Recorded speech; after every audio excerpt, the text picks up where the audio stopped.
Punjabi radio USA ਸੁਣ ਰਹੇ ਸਾਰੇ ਸਰੋਤਿਆਂ ਨੂੰ ਪਿਆਰ ਸਤਿਕਾਰ ਸਹਿ ਨਿੱਘੀ ਜਿਹੀ ਸਤਿ ਸ੍ਰੀ ਅਕਾਲ। ਸਭ ਨੂੰ ਜੀ ਨੂੰ ਆਖਦੇ ਹਾਂ ਜੀ। ਸਰੋਤੇ ਪ੍ਰੋਗਰਾਮ 'ਚ ਆਪ ਸਭ ਦਾ ਨਿੱਘਾ ਸਵਾਗਤ ਹੈ। ਪ੍ਰੋਗਰਾਮ ਲੈ ਕੇ ਹਾਜ਼ਰ ਹੋ ਚੁੱਕੇ ਹਾਂ ਇਸ ਮੌਕੇ ਅਪਡੇਟ ਅਮਰੀਕਾ। ਹਰਜੋਤ ਸਿੰਘ ਜੀ ਆਇਆਂ ਨੂੰ ਜੀ, ਸਵਾਗਤ ਹੈ। ਸਤਿ ਸ੍ਰੀ ਅਕਾਲ ਜੀ। ਸਤਿ ਸ੍ਰੀ ਅਕਾਲ, ਧੰਨਵਾਦ ਜੀ ਆਇਆਂ ਨੂੰ। ਪੰਜਾਬੀ ਰੇਡੀਓ USA ਦੇ ਜਿੰਨੇ ਵੀ ਸਰੋਤੇ ਸਾਡੇ ਸਾਰੇ ਹੀ AM ਸਟੇਸ਼ਨਸ, FM ਸਟੇਸ਼ਨਸ, ਘਰਾਂ ਦੇ ਵਿੱਚ ਰੇਡੀਓ ਸੈਟਸ ਦੇ ਰਾਹੀਂ, ਟੈਲੀਫੋਨ ਦੇ ਰਾਹੀਂ, YouTube ਦੇ ਉੱਤੇ ਲਾਈਵ ਦੇਖ ਰਹੇ ਹੋ, ਸੁਣ ਰਹੇ ਹੋ, ਸਾਰਿਆਂ ਨੂੰ ਜੀ ਆਇਆਂ ਨੂੰ ਤੇ ਬਹੁਤ ਹੀ ਪਿਆਰ ਤੇ ਸਤਿਕਾਰ ਭਰੀ ਸਤਿ ਸ੍ਰੀ ਅਕਾਲ। ਸਰੋਤਿਓ, ਅੱਜ ਜਨਵਰੀ ਦੀ 31 ਤਰੀਕ ਆ, ਦਿਨ ਸ਼ੁੱਕਰਵਾਰ ਆ ਤੇ ਤੁਹਾਡੇ ਲਈ ਸਵੇਰ ਦਾ ਅਪਡੇਟ ਅਮਰੀਕਾ ਪ੍ਰੋਗਰਾਮ ਲੈ ਕੇ ਹਾਜ਼ਰ ਹੋਏ ਆ। ਪ੍ਰੋਗਰਾਮ ਨੂੰ ਸਪਾਂਸਰ ਕਰਦੇ ਨੇ ਖਾਲਸਾ ਇੰਸ਼ੋਰੈਂਸ ਏਜੰਸੀ, ਜਿਨ੍ਹਾਂ ਦੇ ਕੋਲੋਂ ਹਰ ਇੱਕ ਤਰੀਕੇ ਦੀ ਇੰਸ਼ੋਰੈਂਸ ਕਰਵਾ ਸਕਦੇ ਹੋ। ਇੰਸ਼ੋਰੈਂਸ ਬਾਰੇ ਪਤਾ ਕਰਨ ਲਈ ਕਾਲ ਕਰ ਸਕਦੇ ਹੋ 408-272-2500। ਕਵਰ ਕੈਲੀਫੋਰਨੀਆ ਦੇ ਤਹਿਤ ਹੈਲਥ ਇੰਸ਼ੋਰੈਂਸ ਕਰਵਾਉਣੀ ਹੈ, ਅਪਡੇਟ ਕਰਵਾਉਣੀ ਹੈ, ਇਹਨਾਂ ਦੇ ਨਾਲ ਸੰਪਰਕ ਕਰ ਸਕਦੇ ਹੋ। ਇਸ ਦੇ ਨਾਲ ਟਿਰਕੀਆਨਾ ਇਮੀਗ੍ਰੇਸ਼ਨ ਲਾ ਫਰਮ, US ਇਮੀਗ੍ਰੇਸ਼ਨ ਦਾ ਹੋਵੇ ਕਿਸੇ ਵੀ ਤਰੀਕੇ ਦਾ ਕੰਮ, ਕਾਲ ਅਟਰਨੀ ਜੇ ਟਿਰਕੀਆਨਾ 415-909-0503। Manjeet Singh Kular, Avtar Singh Manzil Clovis, Satnam Singh Sunny Parewal Yuba City, Lakhvir Singh Samra Texas, Gurmel Singh Laddar Bakersfield, Amarjit Singh Stockton, Grewal travel services Yuba City, tax payroll visa OCI card passport ਦੀਆਂ ਸਰਵਿਸਿਜ਼ ਲੈ ਸਕਦੇ ਹੋ। ਕਾਲ 5307517605। ਹਰਜੀਤ ਸਿੰਘ ਲੈਥਰੋਪ, ਗੁਰਮੇਲ ਬਾਸੀ ਐਲਗਰੋਵ, ਊਡਾ ਡੈਟ ਰਿਲੀਫ ਵਾਲੇ ਨਿਰਮਲ ਸਿੰਘ ਮਾਨ, ਇਕਨੋਮਿਕ ਹਾਰਡਸ਼ਿਪ ਹੈ, ਬੈਂਕਰਪਸੀ ਤੋਂ ਬਚਣਾ ਹੈ, ਡੈਟ ਨੂੰ ਕੰਸੋਲੀਡੇਟ ਕਰਨਾ ਹੈ। ਕਾਲ ਕਰੋ 8888889914। Harnek Singh Pabla, Renton Washington, Talwinder Singh Gill, Jagdish Chauhan, Raminder Basra, Major Sidhu, Vinder Dhaliwal Bakersfield, realtor Kamaljit Kaur Indiana 'ਚ ਘਰ ਖਰੀਦਣਾ ਹੈ, ਵੇਚਣਾ ਹੈ, ਕਸਟਮ ਘਰ ਬਣਵਾਉਣਾ, ਇਨਵੈਸਟਮੈਂਟ ਪ੍ਰਾਪਰਟੀ ਬਾਏ ਕਰਨੀ ਹੈ। ਕਾਲ ਕਰੋ 3179099295। ਤੇ ਰਸਟਿਕਾ ਕੇਕ ਐਂਡ ਬੇਕਰੀ ਕਲੋਵਿਸ, ਇਹਨਾਂ ਦੇ ਕੋਲੋਂ ਤੁਸੀਂ ਹਰ ਤਰ੍ਹਾਂ ਦੇ ਮੌਕੇ ਦੇ ਲਈ ਕੇਕ ਬਣਵਾ ਸਕਦੇ ਹੋ। ਕਸਟਮ ਕੇਕ ਵੀ ਬਣਾਉਂਦੇ ਨੇ, ਰੈਗੂਲਰ ਕੇਕ ਵੀ ਇੱਥੇ ਅਵੇਲੇਬਲ ਨੇ, ਐਗਲੈਸ ਕੇਕ ਵੀ ਮਿਲਦੇ ਨੇ। ਕਾਲ 5599407272 ਦੇ ਉੱਤੇ। ਸਾਰਿਆਂ ਦਾ ਧੰਨਵਾਦ। ਜੇ ਤੁਸੀਂ ਵੀ ਇਸ ਪ੍ਰੋਗਰਾਮ ਨੂੰ ਸਪਾਂਸਰ ਕਰਨਾ ਚਾਹੁੰਦੇ ਹੋ, ਸੰਪਰਕ ਕਰ ਸਕਦੇ ਹੋ 408-722-7698 ਦੇ ਉੱਤੇ ਜੀ। ਪਿਛਲੇ ਕੁਝ ਦਿਨਾਂ ਤੋਂ ਜਦੋਂ ਤੋਂ ਪ੍ਰੈਜ਼ੀਡੈਂਟ ਡੋਨਲਡ ਟਰੰਪ ਉਹਨਾਂ ਨੇ ਚਾਰਜ ਸਾਂਭੇ ਹੋਏ ਹੈਗੇ ਆ, ਪਹਿਲੇ 5-6 ਦਿਨ ਲਗਾਤਾਰ ਇਮੀਗ੍ਰੇਸ਼ਨ ਦੀਆਂ ਹੀ ਖਬਰਾਂ ਹੁੰਦੀਆਂ ਸੀ 70-80%। ਤੇ ਪਿਛਲੇ 2 ਦਿਨਾਂ 'ਚ ਜੋ ਬਹੁਤ ਹੀ ਦਰਦਨਾਕ ਹਾਦਸਾ ਹੋਇਆ ਸੀ ਵਾਸ਼ਿੰਗਟਨ DC ਦੇ ਵਿੱਚ, ਜਿਹਦੇ ਵਿੱਚ ਇੱਕ ਜਹਾਜ਼ ਆਰਮੀ ਦੇ ਹੈਲੀਕਾਪਟਰ ਨਾਲ ਟਕਰਾ ਗਿਆ, ਜਿਹਦੇ ਨਾਲ 64 ਲੋਕਾਂ ਦੀ ਮੌਤ, 67 ਲੋਕਾਂ ਦੀ ਐਕਚੁਅਲੀ, 3 ਜੋ ਸੀਗੇ ਹੈਲੀਕਾਪਟਰ ਦੇ ਵਿੱਚ ਵੀ ਸੀਗੇ, ਉਹਨਾਂ ਦੀ ਜਿਹੜੀ ਮੌਤ ਹੋ ਗਈ। ਸੋ ਅੱਜ ਦੀਆਂ ਜਿਹੜੀਆਂ ਖਬਰਾਂ ਆ ਉਹ ਸਾਰੀਆਂ ਦੁਨੀਆ ਦੀਆਂ ਅਖਬਾਰਾਂ ਦੇ ਵਿੱਚ ਟੈਰਿਫਸ ਨੂੰ ਲੈ ਕੇ ਆ ਵੀ ਇਸ ਸ਼ਨੀਚਰਵਾਰ ਤੋਂ ਯਾਨੀ ਕਿ ਕੱਲ ਤੋਂ ਪ੍ਰੈਜ਼ੀਡੈਂਟ ਡੋਨਲਡ ਟਰੰਪ ਹੁਣੀ ਕੈਨੇਡਾ, ਮੈਕਸੀਕੋ ਤੇ ਚਾਈਨਾ ਦੇ ਉੱਤੇ ਟੈਰਿਫ ਵਧਾਉਣ ਜਾ ਰਹੇ ਆ। ਉਹਦਾ ਅਸਰ ਸਾਡੇ ਉੱਤੇ ਕੀ ਪਊਗਾ, ਅਮਰੀਕਨ ਲੋਕਾਂ ਤੇ ਕੀ ਪਊਗਾ, ਕੀਮਤਾਂ 'ਚ ਵਾਧਾ ਹੋਊਗਾ, ਉਸ ਦੇ ਨਾਲ ਵਾਲ ਸਟਰੀਟ ਜਰਨਲ ਤੋਂ ਲੈ ਕੇ CNN, Fox, Globe and Mail, Guardian, ਸਾਰੇ ਨਿਊਜ਼ਪੇਪਰ ਦੀਆਂ ਜਿਹੜੀਆਂ ਹੈਡਲਾਈਨਸ ਆ ਉਹ ਇਹਨਾਂ ਨਾਲ ਭਰੀਆਂ ਹੋਈਆਂ ਆ। ਸੋ ਆਪਾਂ ਤੁਹਾਡੇ ਨਾਲ ਕਾਫੀ ਡਿਟੇਲ ਦੇ ਵਿੱਚ ਡਿਸਕਸ ਕਰਾਂਗੇ। ਸਭ ਤੋਂ ਪਹਿਲਾਂ ਇੱਕ ਇਮੀਗ੍ਰੇਸ਼ਨ ਨਾਲ ਰਿਲੇਟਡ ਜੇ ਨਿਊਜ਼ ਸਾਂਝੀ ਕਰਦੇ ਜਾਈਏ ਤੇ ਇਮੀਗ੍ਰੇਸ਼ਨ ਨੂੰ ਲੈ ਕੇ ਲਗਾਤਾਰ ਛਾਪੇ ਪੂਰੇ ਅਮਰੀਕਾ ਦੇ ਵਿੱਚ ਆਈਸ ਵੱਲੋਂ ਤੇ ਜੋ ਬਾਰਡਰ ਪੈਟਰੋਲ ਏਜੰਟਸ ਆ ਉਹਨਾਂ ਵੱਲੋਂ ਪੈ ਰਹੇ ਆ। ਪਰ ਇੱਕ ਖਬਰ ਅੱਜ ਰਿਊਟਰਸ ਨੇ ਛਾਪੀ ਆ ਵੀ ਜੋ ਮਿਲਟਰੀ ਦੇ ਜਹਾਜ਼ ਵਰਤੇ ਜਾ ਰਹੇ ਆ ਡਿਪੋਰਟੇਸ਼ਨ ਦੇ ਲਈ, ਉਹਦੀ ਜਿਹੜੀ ਕਾਸਟ ਆ ਇੱਕ ਬੰਦੇ ਨੂੰ ਇਸ ਮੁਲਕ ਤੋਂ ਕੱਢਣ ਦੀ ਫਸਟ ਕਲਾਸ ਟਿਕਟ ਨਾਲੋਂ ਵੀ ਜ਼ਿਆਦਾ ਪੈ ਰਹੀ ਹੈਗੀ ਆ। ਕਹਿੰਦੇ ਭਈ ਇੱਕ ਬੰਦਾ ਜਿਹੜਾ ਇੱਕ ਮਾਈਗ੍ਰੈਂਟ ਆ ਉਸ ਦੀ ਟਿਕਟ $4675 ਦੇ ਕਰੀਬ ਪੈ ਰਹੀ ਹੈਗੀ ਆ, ਕਿਉਂਕਿ ਮਿਲਟਰੀ ਦਾ ਜਹਾਜ਼ ਯੂਜ਼ ਹੋ ਰਿਹਾ ਹੈਗਾ। ਤੇ ਟਰੰਪ ਉਹਨਾਂ ਨੇ ਇਹ ਕਿਹਾ ਆ ਵੀ ਉਹ ਮਿਲਟਰੀ ਦੇ ਏਅਰਕ੍ਰਾਫਟ ਡਿਪੋਰਟੇਸ਼ਨ ਦੇ ਲਈ ਇਸੇ ਤਰ੍ਹਾਂ ਵਰਤਦੇ ਰਹਿਣਗੇ। ਕਹਿੰਦੇ ਵੀ C-17 ਫਲਾਈਟਸ ਜ਼ਿਆਦਾ ਐਕਸਪੈਂਸਿਵ ਆ ਦੈਨ ਆਈਸ ਚਾਰਟਰ ਆਲਟਰਨੇਟਿਵਸ ਨਾਲੋਂ। ਜੇ ਆਈਸ ਵਾਲੇ ਚਾਰਟਰ ਕਰਦੇ ਆ ਜਹਾਜ਼, ਮੰਨ ਲਓ ਪਈ, ਕਹਿੰਦੇ ਵੀ 5 ਟਾਈਮ ਜ਼ਿਆਦੇ ਆ। ਜੇ 1 ਵੇ ਟਿਕਟ ਅਮਰੀਕਨ ਏਅਰਲਾਈਨ ਦੀ ਐਲ ਪਾਸੋ ਟੈਕਸਸ ਤੋਂ ਜਾਂਦੀ ਹੈਗੀ ਆ ਸਾਊਥ ਅਮਰੀਕਾ ਦੇ ਕਿਸੇ ਵੀ ਮੁਲਕ ਦੇ ਵਿੱਚ, ਤੇ ਉਹ ਕਾਸਟ ਕਰਦੀ $853। ਸੋ ਜੋ ਮਿਲਟਰੀ ਦੇ ਪਲੇਨ ਯੂਜ਼ ਹੋ ਰਹੇ ਆ ਉਹ 5 ਟਾਈਮਸ ਜ਼ਿਆਦਾ ਕੋਸਟ ਕਰ ਰਿਹਾ ਹੈ ਅਮਰੀਕਾ ਨੂੰ ਇਸ ਟਾਈਮ। ਕਹਿੰਦੇ ਵੀ ਬਹੁਤ ਹਾਇਰ ਆ cost of commercial charter flights by US immigration ਤੇ ਕਸਟਮ ਐਨਫੋਰਸਮੈਂਟ ਨਾਲੋਂ। ਟਰੰਪ ਉਹਨਾਂ ਨੇ ਮਿਲਟਰੀ ਡਿਪੋਰਟੇਸ਼ਨ ਫਲਾਈਟਸ ਉਸ ਟਾਈਮ ਯੂਜ਼ ਕੀਤੀਆਂ ਜਦੋਂ ਉਹਨਾਂ ਨੇ emergency declaration on illegal immigration ਦੇ ਉੱਤੇ ਜੋ ਜਾਰੀ ਕਰ ਦਿੱਤਾ ਸੀ। 6 ਦੇ ਕਰੀਬ ਪਲੇਨ ਲੋਡਸ ਮਾਈਗ੍ਰੈਂਟਸ ਦੇ ਆਲਰੇਡੀ ਲੈਟਨ ਅਮਰੀਕਨ ਮੁਲਕਾਂ ਨੂੰ ਜਾ ਚੁੱਕੇ ਆ। 4 ਜਿਹੜੇ ਆ ਉਹ ਗੋਟਮਾਲਾ ਦੇ ਵਿੱਚ ਆਲਰੇਡੀ ਲੈਂਡ ਹੋ ਚੁੱਕੇ ਆ। ਕੋਲੰਬੀਆ ਨੇ ਰਿਫਿਊਜ਼ ਕਰਤੇ ਸੀ। ਉਹ ਤੋਂ ਬਾਅਦ ਫਿਰ 2 C-17 ਕਾਰਗੋ 에ਅਰਕ੍ਰਾਫਟ ਲੈਂਡ ਉੱਥੇ ਕੀਤੇ ਹੈਗੇ ਆ। ਯੂਐਸ ਦੇ ਜਿਹੜੇ ਆਫੀਸ਼ੀਅਲਸ ਆ ਉਹਨਾਂ ਨੇ ਰਿਊਟਰਸ ਨੂੰ ਦੱਸਿਆ ਕੰਡੀਸ਼ਨ ਆਫ ਐਨੋਨਿਮਿਟੀ ਦੇ ਉੱਤੇ ਵੀ ਜਿਹੜੀ ਐਸਟੀਮੇਟਡ ਕਾਸਟ ਆ to operate C-17 military transport aircraft ਉਹ $28,500 ਪਰ ਆਵਰ ਆ। ਕਿਉਂਕਿ ਉਹ ਚ ਗੈਸ ਵੀ ਬਹੁਤ ਯੂਜ਼ ਹੁੰਦੀ ਆ ਤੇ ਵੱਡਾ ਵੀ ਉਹ ਕਾਫੀ ਹੁੰਦਾ ਹੈਗਾ। ਤੇ ਜਦੋਂ ਫਲਾਈਟ ਬੈਕ ਆਉਂਦੀ ਆ ਉਹ ਉਸ ਟਾਈਮ ਦੇ ਉੱਤੇ ਤੁਹਾਨੂੰ ਪਤਾ ਹੀ ਆ ਵੀ ਖਾਲੀ ਹੁੰਦੀ ਆ। ਜੇ ਗੋਟਮਾਲਾ ਨੂੰ ਜਾਂਦੀ ਆ ਫਲਾਈਟ ਕਹਿੰਦੇ ਵੀ 10.5 ਘੰਟੇ ਲੱਗਦੇ ਆ ਇਹ ਬਾਈ ਏਅਰ ਕੰਪਲੀਟ ਕਰਨ ਦੇ ਲਈ। ਸੋ ਗੋਟਮਾਲਾ ਦੇ ਜਿਹੜੇ ਆਫੀਸ਼ੀਅਲਸ ਆ ਉਹਨਾਂ ਨੇ ਰਿਊਟਰਸ ਨੂੰ ਦੱਸਿਆ ਵੀ ਆਲਰੇਡੀ ਪਿਛਲੇ ਸੋਮਵਾਰ ਅਮਰੀਕਾ ਦੇ ਜਿਹੜੇ ਜਹਾਜ਼ ਆ ਉਹ ਉੱਥੇ ਲੈਂਡ ਹੋਏ ਆ ਜਿਹਦੇ ਵਿੱਚ ਉਹਨਾਂ ਨੇ ਉਸ ਮੁਲਕ ਦੇ ਲੋਕਾਂ ਨੂੰ ਜਿਹੜਾ ਵਾਪਸ ਲਿਆਂਦਾ ਹੈਗਾ। ਜੀ ਬਿਲਕੁਲ। ਸੋ ਇਹ ਮਹਿੰਗਾ ਜਿਹੜਾ ਸੌਦਾ ਪੈਣਾ ਸੀਗਾ ਪਹਿਲਾਂ ਹੀ ਜਿਹੜਾ ਉਹ ਪਤਾ ਸੀਗਾ, ਪਰ ਇਹ ਹੁਣ ਜਸਟੀਫਾਈ ਜਿਹੜੇ ਉਹ ਕਰ ਰਹੇ ਆ, ਕਹਿੰਦੇ ਵੀ ਅਸੀਂ ਬਾਕੀ ਥਾਵਾਂ ਤੋਂ ਮਨੀ ਜਿਹੜੀ ਰੋਕੀ ਆ, ਦੂਜੇ ਥਾਵਾਂ ਤੇ ਤਾਂ ਅਸੀਂ ਨਹੀਂ ਲਾ ਰਹੇ, ਸੋ ਇੱਧਰ ਜਿਹੜੀ ਉਹ ਲਾ ਰਹੇ ਆ। ਪਰ ਇਵੈਂਚੁਅਲੀ ਟੈਕਸ ਪੇਅਰ ਨੇ ਹੀ ਇਹ ਸਾਰੀਆਂ ਚੀਜ਼ਾਂ ਦਾ ਕਰਨਾ ਆ। ਇੱਕ ਹੋਰ ਜਿਹੜੀ ਇਸ ਦੇ ਨਾਲ ਸੰਬੰਧਿਤ ਜਿਹੜੀ ਗੱਲ ਆ ਨਾ ਹਰਜੋਤ ਸਿੰਘ ਜੀ, ਜਿਹੜੇ ਅਨਡਾਕੂਮੈਂਟਡ ਲੋਕ ਆ ਨਾ ਜਿਹੜੇ ਸੋਚ ਰਹੇ ਵੀ ਸ਼ਾਇਦ ਖੌਰੇ ਜੇ ਫੜਿਆ ਤਾਂ ਪਤਾ ਨਹੀਂ ਬਾਅਦ ਚ ਚੈੱਕ ਕਰਕੇ ਛੱਡ ਦੇਣਗੇ ਜਾਂ ਕੀ ਹੋਊਗਾ। ਇੱਕ ਲੇਟੈਸਟ ਬੰਦੇ ਦੀ ਆਈ ਹੈ, ਬੰਦਾ ਇੱਥੇ 17 ਸਾਲ ਤੋਂ ਰਹਿ ਰਿਹਾ ਸੀ, ਕੈਲੀਫੋਰਨੀਆ ਚੋਂ ਫੜਿਆ ਗਿਆ ਤੇ 4 ਘੰਟਿਆਂ ਚੋਂ ਮੈਕਸੀਕੋ ਚ ਸੀਗਾ।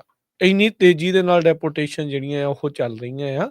ਇਹ ਇੱਕ ਨਹੀਂ, ਇਦਾਂ ਦੇ ਕਈ ਜਿਹੜੇ ਸੈਂਕੜੇ ਲੋਕ ਆ ਉਹਨਾਂ ਦੇ ਨਾਲ ਇਹ ਹੋ ਚੁੱਕਾ ਆ। ਕਹਿੰਦਾ ਵੀ ਮੈਂ ਆਪਣੀ ਕੁੜੀ ਨੂੰ ਆਪਣੇ ਬੱਚੇ ਨੂੰ ਸਕੂਲੇ ਛੱਡ ਕੇ ਆ ਰਿਹਾ ਸੀ, ਉਸ ਦੇ ਦਰਮਿਆਨ ਹੀ ਮੈਨੂੰ ਉਹਨਾਂ ਨੇ ਫੜ ਲਿਆ, ਇਹ ਵੀ ਤੱਕ ਨਹੀਂ ਮੁੜ ਕੇ ਘਰ ਨਹੀਂ ਜਾਣ ਦਿੱਤਾ ਜਾਂ ਕੁਛ ਵੀ ਆ। ਜੋ ਕੁਛ ਵੀ ਆ ਜੋ ਜਿੱਦਾਂ ਵੀ ਸੀਗਾ ਆਈਸ ਵਾਲਿਆਂ ਨੇ ਫੜਿਆ, ਉਸ ਤੋਂ ਬਾਅਦ ਦੇ ਵਿੱਚ ਉਹਨੂੰ ਲੈ ਗਏ ਜੀ, ਡਿਪੋਰਟ ਕਰਤਾ ਤੇ ਸਿੱਧਾ ਕਹਿੰਦੇ 4 ਘੰਟਿਆਂ ਦੇ ਵਿੱਚ ਮੈਕਸੀਕੋ 'ਚ ਪਰਲੇ ਪਾਸੇ ਜਾ ਕੇ ਬੈਠਾ ਸੀਗਾ ਤੇ ਕਹਿੰਦਾ ਵੀ ਮੇਰੇ ਨਾਲ ਵੀ ਇਦਾਂ ਦੇ ਹੋਰ ਬਹੁਤ ਸਾਰੇ ਜਾਣੇ ਸੀ। ਜਿਹੜਾ ਪ੍ਰੈਜ਼ੀਡੈਂਟ ਟਰੰਪ ਨੇ ਐਗਜ਼ੈਕਟਿਵ ਆਰਡਰ ਦੇ ਨਾਲ ਸਕੂਲਸ ਨੂੰ, ਹਸਪੀਟਲਸ ਨੂੰ, ਚਰਚਿਸ ਨੂੰ ਉਸ ਐਗਜ਼ੈਂਪਸ਼ਨ ਲਿਸਟ ਦੇ ਵਿੱਚੋਂ ਬਾਹਰ ਕੱਢ ਦਿੱਤਾ ਵੀ ਇੱਥੇ ਛਾਪੇਮਾਰੀ ਪਹਿਲਾਂ ਨਹੀਂ ਸੀ ਕਰਦੇ। ਉਹ ਕੱਢਣ ਤੋਂ ਬਾਅਦ 'ਚ ਕਹਿੰਦੇ ਵੀ ਹਰ ਥਾਂ ਦੇ ਉੱਤੇ ਛਾਪੇਮਾਰੀ ਜਿਹੜੀ ਉਹ ਹੋ ਰਹੀ ਆ। ਕੱਲ ਯੂਬਾ ਸਿਟੀ ਦੀਆਂ ਕਿਸੇ ਨੇ ਵੀਡੀਓਜ਼ ਪਾਈਆਂ ਸੀਗੀਆਂ, ਉੱਥੇ ਜਿਮ ਦੇ ਬਾਹਰ CBP ਦੀਆਂ ਜਿਹੜੀਆਂ ਗੱਡੀਆਂ ਆ ਉਹ ਦੇਖੀਆਂ ਗਈਆਂ। ਹਰ ਥਾਂ ਤੇ ਬਹੁਤ ਥਾਵਾਂ ਦੇ ਉੱਤੇ ਦੇਖੀਆਂ ਜਿਹੜੀਆਂ ਜਾ ਰਹੀਆਂ। ਪਹਿਲੇ ਸ਼ੁਰੂਆਤੀ ਦਿਨਾਂ ਜਿੱਦਾਂ ਤੁਸੀਂ ਵੀ ਦੱਸਿਆ ਵੀ ਲਾਲਾ ਜ਼ਿਆਦਾ ਸੀਗੀ, ਹੁਣ ਚੁੱਪ ਚੁਪੀਤੇ ਜਿਹੜਾ ਉਹ ਲਗਾਤਾਰ ਨਾਲ ਦੇ ਨਾਲ ਇਹ ਸਾਰਾ ਕੁਛ ਚੱਲੀ ਜਾ ਰਿਹਾ ਆ। ਮਸਲਾ ਜਿਹੜਾ ਆ ਹੁਣ ਇਸ ਤਰੀਕੇ ਦੇ ਨਾਲ ਪਹੁੰਚ ਚੁੱਕਾ ਆ। ਜਿਨ੍ਹਾਂ ਦੇ ਕੋਲ ਕੋਈ ਵੀ ਕਾਗਜ਼ ਪੱਤਰ ਨਹੀਂ ਆ, ਜੇ ਉਹਨਾਂ ਦੇ ਡਿੱਕੇ ਆਉਂਦੇ ਆ ਤਾਂ ਕਹਿੰਦੇ ਵੀ ਝੱਟ ਦੇਣੀ ਉਹਨਾਂ ਨੂੰ ਡਿਪੋਰਟ ਕੀਤਾ ਜਾ ਰਿਹਾ ਆ। ਆਪਣੇ ਜਿਹੜੇ ਵਕੀਲ ਟੇਕਿਆਣਾ ਸੀ ਉਹਨਾਂ ਨੇ ਤਾਂ ਇਹ ਕਿਹਾ ਵੀ ਭਾਈ ਜੇ ਤੁਹਾਡਾ ਅਦਾਲਤ ਦੇ ਵਿੱਚ ਕੇਸ ਲੱਗਾ ਆ, ਇਮੀਗ੍ਰੇਸ਼ਨ ਕੋਰਟ ਦੇ ਵਿੱਚ ਤੁਸੀਂ ਹੈਗੇ ਆ ਤਾਂ ਫਿਰ ਤੁਹਾਨੂੰ ਡਰਨ ਦੀ ਲੋੜ ਨਹੀਂ, ਪਰ ਜੇ ਤੁਹਾਡੇ ਕੋਲ ਕਿਸੇ ਵੀ ਤਰੀਕੇ ਦਾ ਕੋਈ ਵੀ ਡਾਕੂਮੈਂਟ ਨਹੀਂ ਹੈਗਾ ਤਾਂ ਫਿਰ ਕਹਿੰਦੇ ਵੀ ਸਤਿ ਸ੍ਰੀ ਅਕਾਲ ਆ। ਹੁਣ ਇਦਾਂ ਦੀ ਜਿਹੜੀ ਸਥਿਤੀ ਉਹ ਇਸ ਟਾਈਮ ਬਣ ਚੁੱਕੀ ਹੈ। ਚਾਹੇ ਤੁਸੀਂ ਕਿੰਨੇ 20 ਸਾਲਾਂ ਤੋਂ ਇੱਥੇ ਕਿਉਂ ਨਾ ਰਹਿ ਰਹੇ ਹੋਵੋ, ਤੁਹਾਡੇ ਨਿਆਣੇ ਹੋਣ, ਬਾਕੀ ਪਰਿਵਾਰ ਹੋਵੇ, ਉਹ ਕੁਛ ਨਹੀਂ ਆ। ਉਦੋਂ ਤੁਸੀਂ ਵੀ ਗੱਲ ਜਿਹੜੀ ਉਹ ਸ਼ੇਅਰ ਕਰ ਰਹੇ ਸੀਗੀ, ਬਹੁਤ ਸਾਰੇ ਲੋਕ ਵਾਲੰਟੀਅਰਲੀ ਆਪਣੇ ਆਪ ਨੂੰ ਜਿਹੜਾ ਉਹ ਛੱਡ ਕੇ ਜਿਹੜਾ ਅਮਰੀਕਾ ਨੂੰ ਛੱਡ ਕੇ ਜਾ ਰਹੇ ਆ ਵੀ ਘੱਟੋ ਘੱਟ ਜਿਹੜਾ ਸਮਾਨ ਆ, ਹੋਰ ਚੀਜ਼ਾਂ ਜਿਹੜੀਆਂ ਇਕੱਠੀਆਂ ਕੀਤੀਆਂ, ਜੋ ਵੀ ਹੈਗਾ ਆ ਉਹਦੇ ਸਮੇਤ ਪਰਿਵਾਰ ਸਮੇਤ ਜਿਹੜਾ ਉਹ ਜਾਇਆ ਜਾਵੇ। ਟਰੰਪ ਪ੍ਰਸ਼ਾਸਨ ਨੇ ਪਹਿਲਾਂ ਹੀ ਜਿਹੜਾ ਉਹ ਕਿਹਾ ਸੀਗਾ ਵੀ ਜੇ ਮਿਕਸਡ ਫੈਮਲੀਜ਼ ਵੀ ਆ, ਵੀ ਕੁਛ ਅਨਡਾਕੂਮੈਂਟਡ ਨੇ ਤੇ ਕੁਛ ਚਾਹੇ ਉਹ ਡਾਕੂਮੈਂਟਡ ਆ, ਸਾਡੀ ਕੋਸ਼ਿਸ਼ ਆ ਵੀ ਸਾਰੇ ਦੇ ਸਾਰੇ ਚਲੇ ਜਾਣ। ਰੀਜ਼ਨ ਕੀ ਆ ਵੀ ਫਿਰ ਕਹਿੰਦੇ ਫਿਰ ਤੁਸੀਂ ਕਹਿਣਾ ਵੀ ਪਰਿਵਾਰ ਜਿਹੜਾ ਉਹ ਤੋੜ ਦਿੱਤਾ, ਜਿਹੜੇ ਅਨਡਾਕੂਮੈਂਟਡ ਆ ਉਹ ਤਾਂ ਅਸੀਂ ਤੋੜਨੇ, ਬਾਕੀ ਵੀ ਜੇ ਜਾਣਾ ਚਾਹੁੰਦੇ ਆ ਤੇ ਨਾਲ ਜਿਹੜੇ ਅਸੀਂ ਉਹਨਾਂ ਨੂੰ ਵੀ ਘਲਾ ਦੇਵਾਂਗੇ, ਉਹਨਾਂ ਨੂੰ ਵੀ ਜਿਹੜਾ ਉਹ ਛੱਡ ਦੇਵਾਂਗੇ। ਸੋ ਇਹ ਜਿਹੜੀ ਸਥਿਤੀ ਇਸ ਟਾਈਮ ਇਮੀਗ੍ਰੇਸ਼ਨ ਨੂੰ ਲੈ ਕੇ ਜਿਹੜੀ ਉਹ ਬਣੀ ਪਈ ਹੈਗੀ ਆ। ਸੋ ਲਗਾਤਾਰ ਨਿਊਜ਼, ਲਗਾਤਾਰ ਖਬਰਾਂ ਜਿਹੜੀਆਂ ਆ ਇਸ ਦੇ ਬਾਬਤ ਜਿਹੜੀਆਂ ਉਹ ਆਈ ਜਾ ਰਹੀਆਂ ਹੈਗੀਆਂ ਆ। ਤੇ ਜਿਹੜੇ ਟਰੰਪ ਹੋਣੀ ਆ ਉਹਨਾਂ ਦੀ ਕੋਸ਼ਿਸ਼ ਆ, ਜੇ ਆਪਾਂ ਕੈਲੀਫੋਰਨੀਆ ਦੇ ਹਿਸਾਬ ਦੇ ਨਾਲ ਗੱਲ ਕਰੀਏ ਤਾਂ ਕੈਲੀਫੋਰਨੀਆ ਦਾ ਜਿਹੜਾ ਸੈਂਚੁਰੀ ਲਾ ਆ ਉਸ ਨੂੰ ਤੋੜਨ ਦੀ ਇਹ ਜਿਹੜੀ ਚੀਜ਼ ਹੈਗੀ ਆ। ਉਧਰ ਇੱਥੇ ਫ੍ਰੈਸਨੋ ਦੇ ਵਿੱਚ ਜਿਹੜੇ ਕੁਝ ਰਿਫਿਊਜੀ ਸੀਗੇ ਉਹਨਾਂ ਦੇ ਆਰਡਰ ਜਿਹੜੇ ਆਏ ਆ ਰਿਫਿਊਜੀ ਰੋਕਣ ਨੂੰ ਕਰਕੇ, ਉਹਦੇ ਨਾਲ ਕਹਿੰਦੇ ਵੀ ਲੋਕ ਬੜੇ ਇਸ ਟਾਈਮ ਸ਼ਸ਼ੋਪੰਚ ਆ, ਉਹਨਾਂ ਨੂੰ ਪਤਾ ਨਹੀਂ ਲੱਗ ਰਿਹਾ ਵੀ ਸਾਡੇ ਨਾਲ ਅੱਗੇ ਕੀ ਬਣਨਾ ਆ। ਕੋਈ ਡੈਪੂਟੇਸ਼ਨ ਦੇ ਲਈ ਤਿਆਰੀ ਕਰ ਰਿਹਾ ਆ। ਕਨਫਿਊਜ਼ਨ ਕਹਿੰਦੇ ਵੀ ਇਸ ਟਾਈਮ ਪੂਰੀ ਤਰ੍ਹਾਂ ਜਿਹੜੀ ਉਹ ਬਣੀ ਪਈ ਹੈਗੀ ਆ। ਕੈਲੀਫੋਰਨੀਆ ਨੇ ਕੱਲ ਜਿਹੜਾ ਸਪੈਸ਼ਲ ਸੈਸ਼ਨ ਸੱਦਿਆ ਸੀਗਾ $25 ਮਿਲੀਅਨ ਦੀ ਫੰਡ ਵਰਤਣ ਦੇ ਲਈ ਟਰੰਪ ਹੁਣਾਂ ਦੇ ਜਿਹੜੇ ਇਮੀਗ੍ਰੇਸ਼ਨ ਆਰਡਰਸ ਆ ਉਸ ਤੇ ਕ੍ਰੈਕਡਾਊਨ ਦੇ ਉਲਟ ਵੀ ਲੀਗਲ ਏਡ ਜਾਂ ਸਹਾਇਤਾ ਇਮੀਗ੍ਰੇਸ਼ਨ ਦੀ ਉਹਨਾਂ ਲੋਕਾਂ ਨੂੰ ਜਿਹੜੀ ਉਹ ਦੇਵਾਂਗੇ। ਉਹਦੇ ਵਿੱਚ ਵੋਟ ਕੱਲ ਰੋਕ ਦਿੱਤੀ ਗਈ, ਵੋਟ ਨਹੀਂ ਕਰਵਾਈ ਗਈ। ਜਿਹੜੇ ਸੂਬੇ ਦੇ ਗਵਰਨਰ ਨਿਊਸਮ ਆ ਉਹ ਹੁਣ ਕਹਿ ਰਹੇ ਆ ਵੀ ਭਾਈ ਮੈਂ ਹੁਣ ਉਹਦੇ ਵਿੱਚ ਇਹ ਵਰਡਿੰਗ ਨਾਲ ਲਾਉਣੀ ਆ ਵੀ ਉਹ ਜਿਹੜੀ ਲੀਗਲ ਏਡ ਜਾਂ ਇਮੀਗ੍ਰੇਸ਼ਨ ਦੀ ਹੈਲਪ ਆ ਕਿਸੇ ਵੀ ਕ੍ਰਿਮੀਨਲ ਨੂੰ ਨਾ ਮਿਲੇ, ਕਿਉਂਕਿ ਉਹ ਫਿਰ ਉਹਨਾਂ ਨੂੰ ਪਤਾ ਵੀ ਮੁੱਦਾ ਜਿਹੜਾ ਉਹਨਾਂ ਦੇ ਉਲਟ ਜਿਹੜਾ ਉਹ ਚਲੇ ਜਾਣਾ। ਸੋ $25 ਮਿਲੀਅਨ ਜਿਹੜੇ ਉਹਨਾਂ ਨੇ NGOs ਨੂੰ ਦੇਣਾ ਆ, ਨਾਨ ਪ੍ਰੋਫਿਟ ਆਰਗੇਨਾਈਜੇਸ਼ਨਸ ਨੂੰ ਜਿਹੜਾ ਉਹ ਦੇਣਾ ਆ ਲੀਗਲ ਤੇ ਇਮੀਗ੍ਰੇਸ਼ਨ ਸਹਾਇਤਾ ਪ੍ਰਦਾਨ ਕਰਨ ਦੇ ਲਈ। ਉਹ ਹੁਣ ਉਹਦੇ ਵਿੱਚ ਵਰਡਿੰਗ ਲਿਖ ਰਹੇ ਆ ਵੀ ਮੇਕ ਸ਼ੋਰ ਕਰੋ ਵੀ ਭਾਈ ਤੁਸੀਂ ਇਹ ਜਿਹੜੀ ਮਦਦ ਪਹੁੰਚਾ ਰਹੇ ਆ ਕਿਸੇ ਕਨਵਿਕਟਡ ਕ੍ਰਿਮੀਨਲ ਨੂੰ ਜਿਹੜੀ ਆ ਉਹ ਨਾ ਦਿੱਤੀ ਜਾਵੇ। ਜਿਹੜੇ ਅਨਡਾਕੂਮੈਂਟਡ ਆ ਉਹਨਾਂ ਨੂੰ ਹੀ ਜਿਹੜੀ ਆ without any crime, convicted of crime, ਉਹਨਾਂ ਨੂੰ ਹੀ ਜਿਹੜੀ ਉਹ ਮਦਦ ਮਿਲੇ। ਸੋ ਉਹ ਹੁਣ ਉਸ ਦੇ ਵਿੱਚ ਪ੍ਰਪੋਜ਼ਲ ਦੇ ਵਿੱਚ ਚੇਂਜ ਕਰਕੇ ਕਹਿੰਦੇ ਵੀ ਬਾਅਦ ਦੇ ਵਿੱਚ ਹੁਣ ਦੁਬਾਰਾ ਕੈਲੀਫੋਰਨੀਆ ਦੇ ਸਪੈਸ਼ਲ ਸੈਸ਼ਨ ਦੇ ਵਿੱਚ ਵੋਟ ਕਰਵਾਈ ਜਾਵੇਗੀ। ਨਿਊਯਾਰਕ ਟਾਈਮਜ਼ ਰਿਪੋਰਟ ਕਰ ਰਿਹਾ ਵੀ ਯੂਐਸ ਦੀ ਮੌਜੂਦਾ ਜਸਟਿਸ ਡਿਪਾਰਟਮੈਂਟ ਨੇ ਇਹ ਕਿਹਾ ਵੀ ਜਿਹੜੇ ਵੀ ਸ਼ੈਰਿਫਸ ਇਲੀਗਲ ਇਮੀਗ੍ਰੈਂਟਸ ਨੂੰ ਫੜ ਕੇ ਛੱਡ ਦੇਣਗੇ ਉਹਨਾਂ ਨੂੰ ਪ੍ਰੋਸੀਕਿਊਟ ਕੀਤਾ ਜਾਊਗਾ। ਇਥਿਕਾ ਨਿਊਯਾਰਕ ਦੇ ਵਿੱਚ ਇਹ ਚੀਜ਼ ਵਾਪਰੀ ਆ ਪਿਛਲੇ ਦਿਨਾਂ ਦੇ ਵਿੱਚ। ਨਿਊਯਾਰਕ ਦੇ ਸ਼ੈਰਿਫ ਨੇ ਇੱਕ ਅਨਡਾਕੂਮੈਂਟਡ ਇਮੀਗ੍ਰੈਂਟਸ ਨੂੰ ਜੋ ਫੜਿਆ ਉਹ ਕਸਟਡੀ ਸੀ, ਉਹ ਬਾਅਦ ਦੇ ਵਿੱਚ ਉਸ ਨੂੰ ਛੱਡ ਦਿੱਤਾ ਗਿਆ। ਐਮਲੀ ਵੋਬ 3 ਜੋ ਸਾਬਕਾ ਮੈਂਬਰ ਆ ਪ੍ਰੈਜ਼ੀਡੈਂਟ ਡੋਨਲਡ ਟਰੰਪ ਉਹਨਾਂ ਦੇ ਪਰਸਨਲ ਲੀਗਲ ਟੀਮ ਦਾ, ਉਹਨਾਂ ਨੂੰ ਹੁਣ ਡਿਪਟੀ ਅਟਾਰਨੀ ਜਨਰਲ ਨੇਮ ਕੀਤਾ ਗਿਆ ਹੈਗਾ। US attorney for the Northern district of New York. ਉਹਨਾਂ ਨੇ ਇਹ ਕਿਹਾ ਵੀ ਜਿਹੜਾ ਸ਼ੈਰਿਫ ਡੈਰਿਕ ਆਰ ਓਸਬੋਰਨ ਆ, ਜਿਸ ਨੇ ਟੌਮਕਿਨਸ ਕਾਉਂਟੀ ਦੇ ਵਿੱਚ ਇਸ ਬੰਦੇ ਨੂੰ ਅਸੂਜ਼ ਰੋਮੇਰੋ ਹਰਨਾਂਡੇਸ ਜੋ 27 ਸਾਲਾਂ ਦਾ ਮੈਕਸੀਕਨ ਸਿਟੀਜ਼ਨ ਸੀ, ਉਸ ਨੂੰ ਜੇਲ੍ਹ ਵਿੱਚੋਂ ਛੱਡਿਆ ਆ। ਤੇ ਹਾਲਾਂਕਿ ਉਹਦੇ ਉੱਤੇ 3rd ਡਿਗਰੀ ਅਸੌਲਟ ਦੇ ਚਾਰਜਸ ਸੀਗੇ।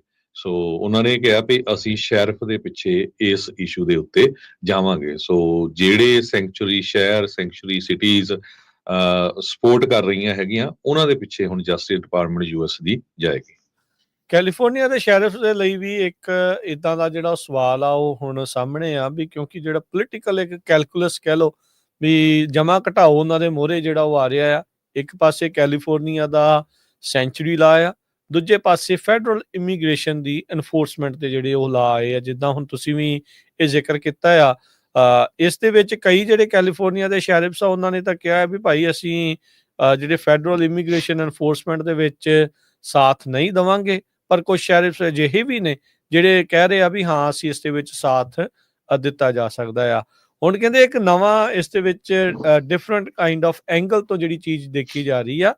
ਜਿਹੜੇ ਲੋਕ ਆਲਰੇਡੀ ਇਮੀਗ੍ਰੇਸ਼ਨ ਦੀ ਚੈੱਕ ਲਿਸਟ ਦੇ ਉੱਤੇ ਆ, ਇਮੀਗ੍ਰੈਂਟਸ ਨੇ ਜਿਹੜੇ ਕ੍ਰਾਈਮਸ ਦੇ ਲਈ ਇਸ ਟਾਈਮ ਜੇਲ੍ਹਾਂ 'ਚ ਬੰਦ ਨੇ, ਅਕਿਊਜ਼ਡ ਨੇ ਕ੍ਰਾਈਮਸ ਦੇ ਲਈ, ਕਹਿੰਦੇ ਵੀ ਕੈਲੀਫੋਰਨੀਆ ਦੇ ਸ਼ੈਰਿਫਸ ਹੋ ਸਕਦਾ ਹੈ ਵੀ ਉਹਨਾਂ ਨੂੰ ਆਈਸ ਦੇ ਜਾਂ CBP ਦੇ ਹਵਾਲੇ ਕਰਕੇ ਉਹਨਾਂ ਨੂੰ ਡਿਪੋਰਟ ਜਿਹੜਾ ਆ ਉਹ ਕਰਵਾਉਣ ਦੇ ਵਿੱਚ ਮਦਦ ਜਿਹੜੀ ਉਹ ਕਰ ਸਕਦੇ ਹੈਗੇ ਆ। ਸੋ ਇਹ ਹੁਣ ਜਮ੍ਹਾਂ ਘਟਾਓ ਜਿਹੜੇ ਉਹ ਕਈ ਕਾਉਂਟੀਜ਼ ਦੇ ਵਿੱਚ ਇਮੀਗ੍ਰੇਸ਼ਨ ਵਾਲਿਆਂ ਦੇ ਹੱਕ 'ਚ ਜਾਊਗਾ, ਕਈ ਵਾਲਿਆਂ ਦੇ ਜਿਹੜੇ ਇਸ ਦੇ ਵਿੱਚ ਉਲਟ ਜਿਹੜਾ ਹੋ ਜਾਣਾ ਆ। ਉਹ ਤਾਂ ਇਸ ਚੀਜ਼ ਦੇ ਉਲਟ ਆਲਰੇਡੀ ਕਈ ਜਿਹੜੇ ਲਾਸੂਟ ਆ ਜਿਹੜੀਆਂ ਲੈਫਟ ਸਟੇਟਸ ਆ ਜਾਂ ਡੈਮੋਕ੍ਰੈਟਿਕ ਸਟੇਟਸ ਆ ਉਹਦਾ ਨੇ ਅਟਾਰਨੀ ਜਨਰਲਸ ਨੇ ਕੀਤੇ ਆ ਵੀ ਡਿਪਾਰਟਮੈਂਟ ਆਫ ਜਸਟਿਸ ਇਸ ਤਰੀਕੇ ਦੇ ਨਾਲ ਸੂਬੇ ਦੇ ਅਧਿਕਾਰੀਆਂ ਨੂੰ, ਮੁਲਾਜ਼ਮਾਂ ਨੂੰ, ਲਾ ਐਨਫੋਰਸਮੈਂਟ ਏਜੰਸੀਜ਼ ਨੂੰ ਜਿਹੜਾ ਕੋਰਸ ਨਹੀਂ ਕਰ ਸਕਦੇ ਵੀ ਤੁਸੀਂ ਸਾਡੀ ਜਿਹੜੀ ਉਹ ਮਦਦ ਕਰੋ ਇਸ ਮਾਮਲੇ ਦੇ ਵਿੱਚ। ਜੇ ਕੋਈ ਨਹੀਂ ਕਹਿੰਦਾ ਆ ਤਾਂ ਜਿਹੜਾ ਉਹ ਨਹੀਂ ਜਿਹੜਾ ਉਹ ਕਹੂਗਾ। ਸੋ ਕਹਿੰਦੇ ਵੀ ਕੈਲ ਮੈਟਰਸ ਵਾਲਿਆਂ ਨੇ ਜਿਹੜੀ ਰਿਪੋਰਟ ਛਾਪੀ ਆ, ਉਹਨਾਂ ਨੇ ਕਿਹਾ ਵੀ ਉਹਨਾਂ ਨੇ 58 ਦੇ 58 ਕਾਉਂਟੀ ਦੇ ਸ਼ੈਰਿਫਸ ਨੂੰ ਕੈਲੀਫੋਰਨੀਆ 'ਚ ਕਨੈਕਟ ਕਰਨ ਦੀ ਕੋਸ਼ਿਸ਼ ਕੀਤੀ ਉਹਨਾਂ ਦੇ ਨਾਲ। ਕਹਿੰਦੇ ਉਹਨਾਂ ਦੇ ਵਿੱਚੋਂ 27 ਜਾਣਿਆਂ ਦਾ ਉਹਨਾਂ ਨੂੰ ਆਇਆ ਸੀਗਾ ਵਾਪਸ ਰਿਪਲਾਈ, ਜਿਨ੍ਹਾਂ ਵਿੱਚ ਮੋਸਟਲੀ ਉਹਨਾਂ ਨੇ ਇਹੀ ਕਿਹਾ ਵੀ ਅਸੀਂ ਸਟੇਟ ਦੇ ਲਾਜ਼ ਆ ਉਹਨਾਂ ਨੂੰ ਫੋਲੋ ਜਿਹੜਾ ਉਹ ਕਰਾਂਗੇ। ਪਹਿਲੇ ਕਾਰਜਕਾਲ ਦੇ ਦੌਰਾਨ ਕੈਲੀਫੋਰਨੀਆ ਨੇ ਇੱਕ ਅਜਿਹਾ ਬਿੱਲ ਪਾਸ ਕੀਤਾ ਸੀਗਾ ਵੀ ਜਿਹੜਾ ਕੈਲੀਫੋਰਨੀਆ ਦੀ ਲੋਕਲ ਲਾ ਐਨਫੋਰਸਮੈਂਟ ਆ ਉਹਨਾਂ ਨੂੰ ਪ੍ਰੋਹਿਬਿਟ ਕਰਦਾ ਆ ਇਸ ਐਨਫੋਰਸਮੈਂਟ ਦੇ ਵਿੱਚ ਮਦਦ ਕਰਨ ਦੇ ਲਈ। ਪਰ ਬਹੁਤ ਸਾਰੇ ਜਿਹੜੇ ਡੈਪਟੀਜ਼ ਆ ਜਾਂ ਬਹੁਤ ਸਾਰੇ ਜਿਹੜੇ ਸ਼ੈਰਿਫਸ ਨੇ ਉਹ ਆਪਣੇ ਪੱਧਰ ਦੇ ਉੱਤੇ ਇਸ ਦੇ ਵਿੱਚ ਮਦਦ ਕਰਨ ਦੇ ਲਈ ਵੀ ਰੈਡੀ ਹੈਗੇ ਨੇ। ਅਗਲੀ ਖਬਰ, ਜੋ ਕ੍ਰੈਸ਼ ਹੋਇਆ ਪਿਛਲੇ ਦਿਨਾਂ ਦੇ ਵਿੱਚ 64 ਦੇ 64 ਲੋਕ ਜੋ ਅਮਰੀਕਨ 에ਅਰਲਾਈਨ ਦੀ ਫਲਾਈਟ ਸੀ ਉਹਨਾਂ ਦੀ ਮੌਤ ਹੋ ਚੁੱਕੀ ਆ। 3 ਜਾਣੇ ਜੋ ਫੌਜੀ ਸੀ ਉਹਨਾਂ ਦੇ ਵੀ ਇਹ ਕਨਫਰਮ ਹੋ ਚੁੱਕਾ ਹੈਗਾ। ਇਹਦੇ ਸੰਬੰਧ ਦੇ ਵਿੱਚ ਡੀਸੀ ਦੇ ਫਾਇਰ ਤੇ EMS ਦੇ ਚੀਫ ਜੌਨ ਡੌਨਲੇ ਉਹਨਾਂ ਨੇ ਇਹ ਕਿਹਾ ਵੀ ਸਾਨੂੰ ਕੋਈ ਯਕੀਨ ਨਹੀਂ ਵੀ ਹੁਣ ਕੋਈ ਸਰਵਾਈਵਰ ਬਚਿਆ ਹੋਊਗਾ। US secretary of transportation Sean Duffy ਹੁਣਾਂ ਨੇ ਇਹ ਕਿਹਾ ਵੀ ਕੋਈ there was no communication breakdown and both aircraft involved in the crash were in standard flight pattern। ਤੇ ਹਜੇ ਇਨਵੈਸਟੀਗੇਸ਼ਨ ਚੱਲ ਰਹੀ ਆ। ਪ੍ਰੈਜ਼ੀਡੈਂਟ ਡੋਨਲਡ ਟਰੰਪ ਉਹਨਾਂ ਨੇ ਵੀ ਦੱਸਿਆ ਰੀਗਨ ਨੈਸ਼ਨਲ 에ਅਰਪੋਰਟ ਨੂੰ ਦੁਬਾਰਾ ਕੀ ਫਿਰ ਓਪਨ ਕਰ ਦਿੱਤਾ ਗਿਆ ਹੈਗਾ। ਕੱਲ ਦੁਬਾਰਾ ਕੀ ਫਲਾਈਟਸ ਉੱਥੇ ਜਾਣੀਆਂ ਸ਼ੁਰੂ ਹੋ ਚੁੱਕੀਆਂ ਹੈਗੀਆਂ। ਇੱਕ ਭਾਰਤੀ ਮੂਲ ਦੀ ਜੋ ਲੇਡੀ ਸੀ ਉਸ ਦੀ ਵੀ ਇਹਦੇ ਵਿੱਚ ਮੌਤ ਹੋਈ ਹੈਗੀ ਆ। ਆਸਰਾ ਹੁਸੈਨ ਰਜ਼ਾ ਡਾਟਰ ਆਫ ਇੰਡੀਅਨ ਇਮੀਗ੍ਰੈਂਟ ਜੋ 67 ਲੋਕਾਂ ਦੇ ਵਿੱਚ ਸੀਗੀ। ਹਜੇ ਕੁਛ ਸਮਾਂ ਹੀ ਪਹਿਲਾਂ ਉਹ ਗ੍ਰੈਜੂਏਟ ਹੋਈ ਸੀ ਇੰਡੀਆਨਾ ਯੂਨੀਵਰਸਿਟੀ ਤੋਂ 2020 ਦੇ ਵਿੱਚ, ਤੇ 2023 ਚ ਉਹਦਾ ਜਿਹੜਾ ਵਿਆਹ ਹੋਇਆ ਸੀ ਵਾਸ਼ਿੰਗਟਨ DC ਦੇ ਵਿੱਚ ਐਜ਼ ਏ ਕੰਸਲਟੈਂਟ ਉਹ ਕੰਮ ਕਰਦੀ ਸੀ, ਜੋ ਕਿ 2 ਵਾਰ ਵਿਚੀਟਾ ਜਿਹੜਾ ਕੈਂਸਸ ਦੇ ਵਿੱਚ ਆ ਉੱਥੋਂ ਹਰ ਮਹੀਨੇ ਉਹ ਟਰੈਵਲ ਕਰਦੀ ਸੀ। ਜਿਹੜਾ ਉਹਦਾ ਪ੍ਰੋਜੈਕਟ ਸੀ ਹਸਪੀਟਲ ਦੇ ਵਿੱਚ, ਇਹ ਉਹਦੇ ਫਾਦਰ ਇਨ ਲਾ ਨੇ ਦੱਸਿਆ ਹੈਗਾ। ਸੋ ਬਹੁਤ ਹੀ ਦਰਦਨਾਕ ਮੌਤਾਂ ਇਸ ਜੋ ਐਕਸੀਡੈਂਟ ਆ ਉਹਦੇ ਵਿੱਚ ਹੋਈਆਂ ਹੈਗੀਆਂ। ਬਿਲਕੁਲ, ਹਾਲ ਦੀ ਘੜੀ ਜੋ ਰਿਪੋਰਟ ਆ ਰਹੀ ਆ ਵੀ FAA ਨੇ, ਫੈਡਰਲ ਏਵੀਏਸ਼ਨ ਐਡਮਿਨਿਸਟ੍ਰੇਸ਼ਨ ਨੇ, ਜਿਹੜੇ ਲੋ ਐਲਟੀਚਿਊਡ ਹੈਲੀਕਾਪਟਰ ਕੋਰੀਡੋਰ ਆ ਰੀਗਨ ਨੈਸ਼ਨਲ 에ਅਰਪੋਰਟ ਨਜ਼ਦੀਕ ਉਸ ਨੂੰ ਅਣਮਿੱਥੇ ਸਮੇਂ ਦੇ ਲਈ ਬੰਦ ਕਰ ਦਿੱਤਾ ਆ। ਕਹਿੰਦੇ ਵੀ ਕਈ ਐਰਰਸ ਇਸ ਦੇ ਵਿੱਚ ਹੋਏ। ਓਬਵੀਅਸਲੀ ਇਹਦੇ ਵਿੱਚ ਤਾਂ ਕੋਈ ਦੋ ਰਾਵਾਂ ਨਹੀਂ, ਗਲਤੀਆਂ ਹੋਈਆਂ ਤਾਂ ਹੀ ਆਪਸ ਦੇ ਵਿੱਚ ਇੱਕ ਜਹਾਜ਼ ਤੇ ਹੈਲੀਕਾਪਟਰ ਜਿਹੜਾ ਉਹ ਟਕਰਾ ਗਿਆ। ਟਰੰਪ ਹੁਣਾਂ ਨੇ ਉਹ ਵੱਖਰੀ ਗੱਲ ਆ ਵੀ ਇਸ ਨੂੰ DEI ਦੇ ਨਾਲ ਜਿਹੜਾ ਉਹ ਜੋੜ ਕੇ ਦਿਖਾਉਣ ਦੀ ਜਿਹੜੀ ਉਹ ਕੋਸ਼ਿਸ਼ ਕੀਤੀ ਆ। ਤੇ ਮੁੱਦਾ ਤਾਂ ਹੁਣ ਇੱਥੇ ਲੀਡਰਸ਼ਿਪ ਦੀ ਲੋੜ ਸੀ, ਪਰ ਉਹ ਉੱਥੇ ਇੱਕ ਦੂਜੇ ਦੇ ਉੱਤੇ ਪੁਰਾਣਿਆਂ ਦੇ ਉੱਤੇ ਜਿਹੜਾ ਇਲਜ਼ਾਮ ਲਾ ਰਹੇ ਆ। ਏਅਰ ਟ੍ਰੈਫਿਕ ਕੰਟਰੋਲ ਵਾਲੇ ਕਹਿੰਦੇ ਵੀ ਭਾਈ ਇਸ ਏਅਰ ਟ੍ਰੈਫਿਕ ਕੰਟਰੋਲ ਦੇ ਵਿੱਚ ਜਿਹੜਾ ਵੀ ਕੋਈ ਬਹਿੰਦਾ ਹੈ ਉਹ ਮੈਰਿਟ ਦੇ ਆਧਾਰ ਤੇ ਹੀ ਹੁੰਦਾ ਆ। ਉਹਦੇ ਵਿੱਚ ਕੋਈ ਡਾਇਵਰਸਿਟੀ, ਇਨਕਲੂਜਨ, ਐਕੁਇਟੀ ਉਹਦਾ ਇਸ ਦੇ ਵਿੱਚ ਇਸ ਥਾਂ ਦੇ ਉੱਤੇ ਕੋਈ ਮਤਲਬ ਨਹੀਂ ਰਹਿੰਦਾ। ਆਲਰੇਡੀ ਇਹ ਚੀਜ਼ ਪਤਾ ਲੱਗੀ ਵੀ 2 ਜਾਣਿਆਂ ਦਾ ਕੰਮ ਇੱਕ ਤੋਂ ਕਰਵਾਇਆ ਜਾ ਰਿਹਾ ਸੀਗਾ। ਉਧਰ ਕਹਿੰਦੇ ਵੀ ਕਿਉਂਕਿ ਜਿਹੜਾ ਦਰਿਆ ਦੇ ਨਜ਼ਦੀਕ ਸੀ, ਰਾਤ ਦਾ ਵਕਤ ਸੀਗਾ, ਜਿਹੜੇ ਹੈਲੀਕਾਪਟਰ ਦੇ ਜਿਹੜਾ ਪਾਇਲਟ ਆ ਉਸਨੇ ਨਾਈਟ ਵਿਜ਼ਨ ਗੋਗਲਸ ਲਾਈਆਂ ਸੀ, ਨਹੀਂ ਲਾਈਆਂ ਸੀਗੀਆਂ। ਉਹਦੇ ਵਿੱਚ ਈਵਨ ਕਹਿੰਦੇ ਵੀ ਜੇ ਲਾਈਆਂ ਵੀ ਹੋਈਆਂ ਤਾਂ ਉਹ ਰਿਫਲੈਕਸ਼ਨਸ ਇੰਨੀਆਂ, ਲਾਈਟਸ ਇੰਨੀਆਂ ਵੀ ਕਹਿੰਦੇ ਵੀ ਕਨਫਿਊਜ਼ ਵੀ ਹੋ ਜਾਂਦਾ ਆ। 3 ਜਾਣੇ ਕਹਿੰਦੇ ਵੀ ਬਲੈਕ ਹਾਕ ਹੈਲੀਕਾਪਟਰ ਦੇ ਵਿੱਚ ਕਲੀਅਰੈਂਸ ਦੇ ਲਈ ਐਡੇ ਲੋ ਐਲਟੀਟਿਊਡ ਦੇ ਵਿੱਚ ਜਿੱਥੇ ਏਅਰ ਟ੍ਰੈਫਿਕ ਬਹੁਤ ਜ਼ਿਆਦਾ ਹੁੰਦਾ ਆ ਉਹ ਘੱਟ ਹੁੰਦੇ। ਇੱਕ ਸਾਬਕਾ ਏਅਰ ਜਿਹੜੀ ਬਲੈਕ ਹਾਕ ਹੈਲੀਕਾਪਟਰ ਦੀ ਜਿਹੜੀ ਪਾਇਲਟ ਆ ਉਹਨੇ ਇਸ ਦੇ ਬਾਰੇ ਜਿਹੜਾ ਉਹ ਦੱਸਿਆ ਆ। 200 ਫੁੱਟ ਦੀ ਉਚਾਈ ਦੇ ਉੱਤੇ ਹੈਲੀਕਾਪਟਰ ਹੋਣਾ ਚਾਹੀਦਾ ਸੀਗਾ, ਬਾਏ ਮਿਸਟੇਕ ਇਹ 350 ਫੁੱਟ ਦੀ ਉਚਾਈ ਦੇ ਉੱਤੇ ਇਹ ਉੱਡ ਰਿਹਾ ਸੀ। ਇੱਕ ਹੋਰ ਜਹਾਜ਼ ਜਿਨ੍ਹਾਂ ਨੇ ਵੀ ਉਹ ਵੀਡੀਓ ਦੇਖੀ ਉਹ ਦੇਖ ਸਕਦੇ ਵੀ ਇੱਕ ਜੋ ਹੋਰ ਜਹਾਜ਼ ਉਹਦੇ ਲਾਗੋਂ ਦੀ ਉਹ ਉਡਾਨ ਭਰ ਰਿਹਾ ਸੀ। ਪਾਇਲਟ ਨੂੰ ਕਹਿੰਦੇ ਵੀ ਜਦ ਪੁੱਛਿਆ ਗਿਆ ਤਾਂ ਉਹਨੂੰ ਲੱਗਾ ਵੀ ਸ਼ਾਇਦ ਭੁਲੇਖਾ ਲੱਗਾ ਵੀ ਉਹ ਸਿਰਫ ਉਹ ਦੂਜੇ ਜਹਾਜ਼ ਦੀ ਗੱਲ ਕਰ ਰਹੇ, ਜਿਹੜਾ ਇਹ ਜਹਾਜ਼ ਆ ਰਿਹਾ ਸੀ ਉਸ ਨੂੰ ਦਿਖਿਆ ਨਹੀਂ। ਬਾਕੀ ਹਰਜੋਤ ਸਿੰਘ ਜੀ ਵੀ ਜਿਹੜੀ ਮੌਤ ਆ ਘੁਮਾ ਫਿਰਾ ਕੇ ਦੇਖੋ ਸਾਰਿਆਂ ਨੂੰ ਇੱਕ ਥਾਂ ਦੇ ਉੱਤੇ ਇਕੱਠੇ ਕਰ ਦਿੰਦੀ ਆ। ਬੜੇ ਅਫਸੋਸ ਦੇ ਨਾਲ ਇਹ ਗੱਲ ਆ ਵੀ ਜਿਹੜੀਆਂ 67 ਦੀਆਂ 67 ਜਾਨਾਂ ਜਿਹੜੀਆਂ ਇਸ ਦੇ ਵਿੱਚ ਗਈਆਂ ਆ, ਸਾਰਿਆਂ ਦੀ ਕਿੱਥੇ ਜਾ ਕੇ ਜਿਹੜੀ ਉਹ ਲਿਖੀ ਸੀ।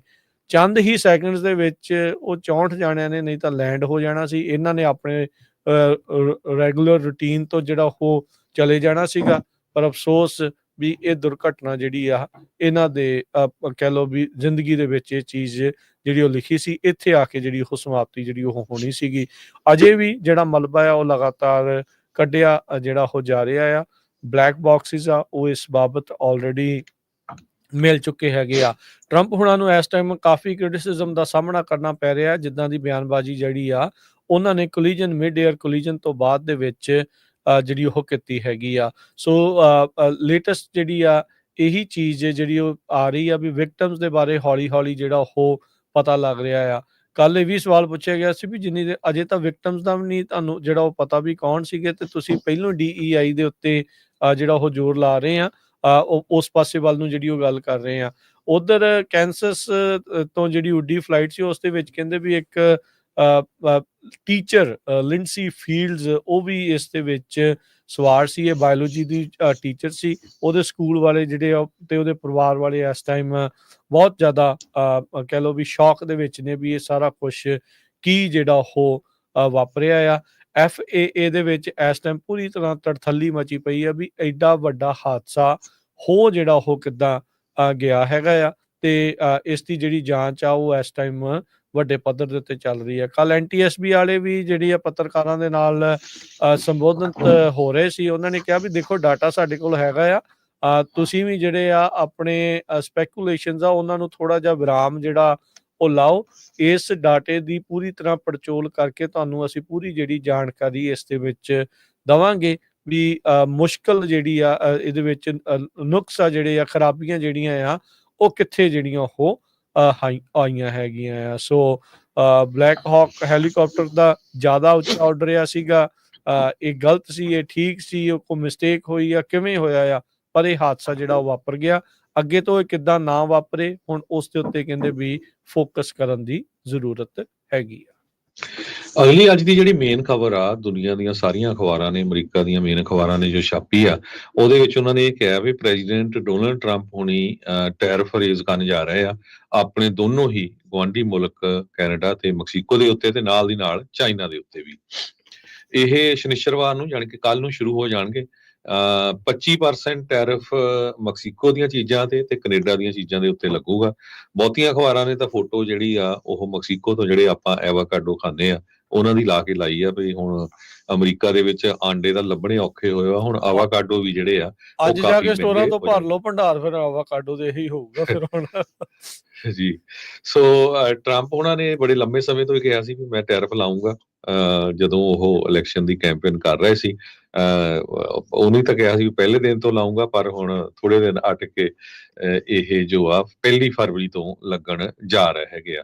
ਚਾਈਨਾ ਦੇ ਜਿਹੜੀਆਂ ਸਾਰੀਆਂ ਚੀਜ਼ਾਂ ਉਹਨਾਂ ਦੇ ਉੱਤੇ 10% ਟੈਕਸ ਲੱਗੂਗਾ। ਅਮਰੀਕਾ ਦੇ ਬਹੁਤ ਸਾਰੇ ਜੋ ਇਕਨੋਮਿਸਟ ਆ ਇਹ ਕਹਿ ਰਹੇ ਆ ਵੀ ਟੈਰਿਫ ਲਾਉਣ ਦੇ ਨਾਲ ਅਮਰੀਕਾ ਦੇ ਵਿੱਚ ਜੋ ਕੰਜ਼ਿਊਮਰ ਆ ਆਪਾਂ ਆ ਸਾਨੂੰ ਜਿਹੜੀਆਂ ਚੀਜ਼ਾਂ ਮਹਿੰਗੀਆਂ ਮਿਲਣਗੀਆਂ ਤੇ ਇਹ ਅਮਰੀਕਾ ਫਿਰ ਇੱਕ ਵਾਰੀ ਰਿਸੈਸ਼ਨ ਦੇ ਵਿੱਚ ਜਾ ਸਕਦਾ ਹੈਗਾ ਆ। ਟਰੰਪ ਹੁਣੀ ਇਹ ਕਹਿੰਦੇ ਆ ਵੀ ਅਸੀਂ ਫੇਅਰ ਟ੍ਰੇਡ ਪਾਲਿਸੀ ਜੋ ਆ ਉਹ ਲਾਗੂ ਕਰਾਂਗੇ। ਉਹਨਾਂ ਨੇ ਇੱਕ ਐਗਜ਼ੀਕਿਊਟਿਵ ਆਰਡਰ ਵੀ ਜਾਰੀ ਕੀਤਾ ਜਿਹਦੇ ਮੁਤਾਬਕ ਜਿੰਨੀਆਂ ਫੈਡਰਲ ਦੀਆਂ ਏਜੰਸੀਜ਼ ਆ ਜਿਨ੍ਹਾਂ ਦੇ ਵਿੱਚ ਟ੍ਰੈਜਰੀ ਡਿਪਾਰਟਮੈਂਟ ਆ, ਡਿਪਾਰਟਮੈਂਟ ਆਫ ਕਾਮਰਸ ਆ, ਉਹਨਾਂ ਨੂੰ ਇਹ ਕਿਹਾ ਵੀ ਇਨਵੈਸਟੀਗੇਟ ਕਰੋ ਕਿਸ ਤਰ੍ਹਾਂ ਆਪਾਂ ਇੰਪਲੀਮੈਂਟ ਕਰ ਸਕਦੇ ਆ America first trade policy tariff ਦੇ ਥਰੂ ਜਾਂ ਹੋਰ ਕਿਸ ਤਰ੍ਹਾਂ। ਸੋ ਕੈਨੇਡਾ ਵਾਲੇ ਹਜੇ ਚੁੱਪ ਆ, ਮੈਕਸੀਕੋ ਵਾਲੇ ਵੀ, ਚਾਈਨਾ ਵਾਲੇ ਤਾਂ ਪਹਿਲਾਂ ਤੋਂ ਉਹਨਾਂ ਨੂੰ ਪਤਾ ਸੀ ਵੀ ਸਾਡੇ ਤੇ ਇਹ ਲੱਗੂਗਾ। ਵਾਈਸ ਪ੍ਰੈਜ਼ੀਡੈਂਟ ਕਮਲਾ ਹੈਰਿਸ ਉਹਨਾਂ ਨੇ ਟਰੰਪ ਉਹਨਾਂ ਦੀ ਜਿਹੜੀ ਪਲਾਨ ਆ, ਜੋ ਸਾਬਕਾ ਵਾਈਸ ਪ੍ਰੈਜ਼ੀਡੈਂਟ ਆ, ਉਹਨਾਂ ਨੇ ਕੈਂਪੇਨ ਦੇ ਦੌਰਾਨ ਦੱਸਿਆ ਸੀ ਵੀ ਇਹਦੇ ਨਾਲ ਅਮਰੀਕਾ ਦੇ ਵਿੱਚ ਲੋਕਾਂ ਦੀਆਂ ਨੌਕਰੀਆਂ ਦੇ ਉੱਤੇ ਫਰਕ ਪਊਗਾ। ਅਮਰੀਕਾ ਦੇ ਵਿੱਚ ਲੋਕਲ ਜਿਹੜੇ ਲੋਕ ਜਿੰਨੇ ਵੀ ਲੋਕ ਆ ਜੋ ਚੀਜ਼ਾਂ ਖਰੀਦਦੇ ਆ ਉਹਨਾਂ ਦੀਆਂ ਕੀਮਤਾਂ ਦੇ ਉੱਤੇ ਵੀ ਫਰਕ ਪਊਗਾ।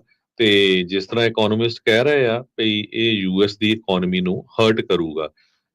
ਤੇ ਜੋ ਇੱਕ Peterson institute for international economics ਆ ਉਹਨਾਂ ਨੇ ਇਹ ਕਨਕਲੂਡ ਕੀਤਾ ਸੀ ਵੀ ਇਹ ਡੈਮੇਜ ਕਰੂਗਾ US ਦੀ ਇਕਨੋਮੀ ਨੂੰ।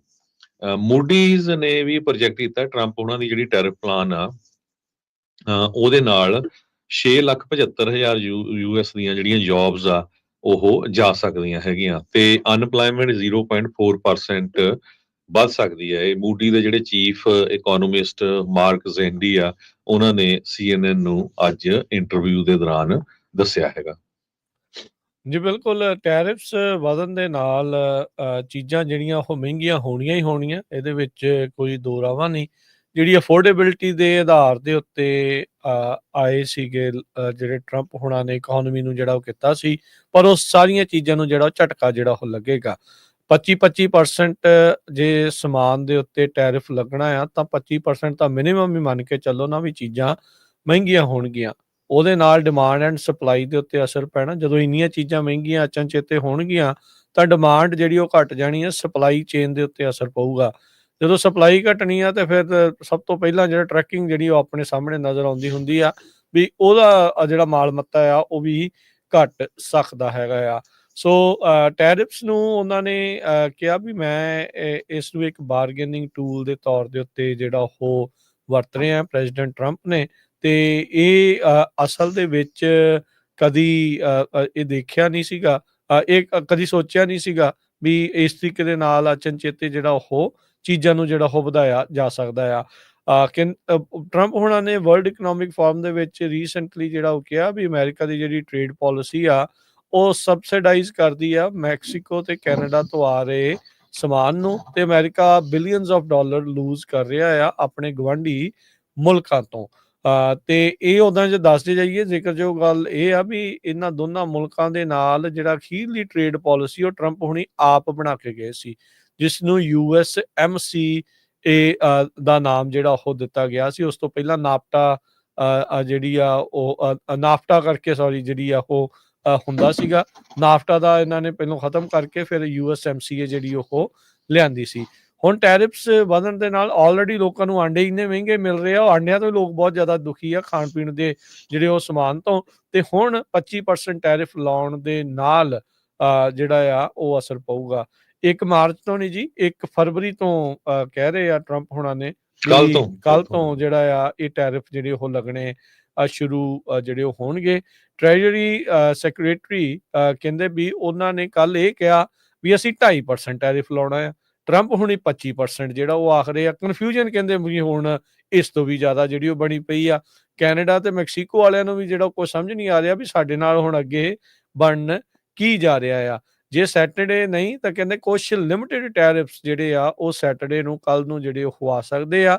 ਸਵੀਅਰ ਟੈਰਿਫਸ ਜਿਹੜੇ ਕੁੱਲ ਲਾਗਤ ਆ ਜਾਂ ਕੁੱਲ 25% ਵਾਲੇ ਆ ਮੇ ਵੀ ਡਾਊਨ ਦਾ ਲਾਈਨ ਹੋਊਗੇ, ਪਰ ਹਾਲ ਦੀ ਘੜੀ ਜਿਹੜੀ ਆ ਇਹ 2.5% ਜਿੱਦਾਂ ਉਹਨਾਂ ਨੇ ਇਹ ਕਿਹਾ ਆ। ਸੋ ਇਹ ਹੁਣ ਕਨਫਿਊਜ਼ਨ ਆ, ਕੱਲ ਨੂੰ ਹੀ ਅਸਲ 'ਚ ਪਤਾ ਲੱਗਣਾ ਵੀ ਪੂਰੇ ਟੈਰਿਫ ਜਿਹੜੇ ਆ ਉਹ ਕਿੰਨੇ ਜਿਹੜੇ ਉਹ ਲੱਗਣ ਜਿਹੜਾ ਉਹ ਜਾ ਰਿਹਾ ਆ।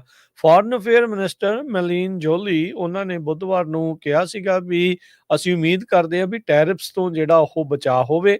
ਜਦ ਸੈਕਟਰੀ ਆਫ ਸਟੇਟ ਮਾਰਕੋ ਰੂਬੀਓ ਦੇ ਨਾਲ ਉਹਨਾਂ ਦੀ ਮੁਲਾਕਾਤ ਹੋਈ ਸੀ ਤੇ ਉਹਦੇ ਵਿੱਚ ਉਹਨਾਂ ਨੇ ਕਿਹਾ ਵੀ ਗੱਲ ਤਾਂ ਅਸੀਂ ਇਹ ਕਹਿੰਦੇ ਆ ਪਰ ਪਤਾ ਕਿਸੇ ਨੂੰ ਕੁਛ ਨਹੀਂ ਆ ਵੀ ਪ੍ਰੈਜ਼ੀਡੈਂਟ ਟਰੰਪ ਹੁਣਾਂ ਦੇ ਦਿਮਾਗ ਦੇ ਵਿੱਚ ਕੀ ਚੱਲ ਰਿਹਾ। ਇਹ ਆਪਾਂ ਨੂੰ 1 ਫਰਵਰੀ ਨੂੰ ਹੀ ਜਿਹੜਾ ਆ ਉਹ ਪਤਾ ਜਿਹੜਾ ਉਹ ਲੱਗੂਗਾ। ਕੈਨੇਡਾ ਕਹਿੰਦੇ ਵੀ ਆਪਣੇ ਪੱਧਰ ਦੇ ਉੱਤੇ ਇਸ ਦੀ ਜਵਾਬੀ ਕਾਰਵਾਈ ਦੇ ਲਈ ਤਿਆਰੀ ਜਿਹੜੀ ਉਹ ਕਰ ਰਿਹਾ ਹੈਗਾ ਆ।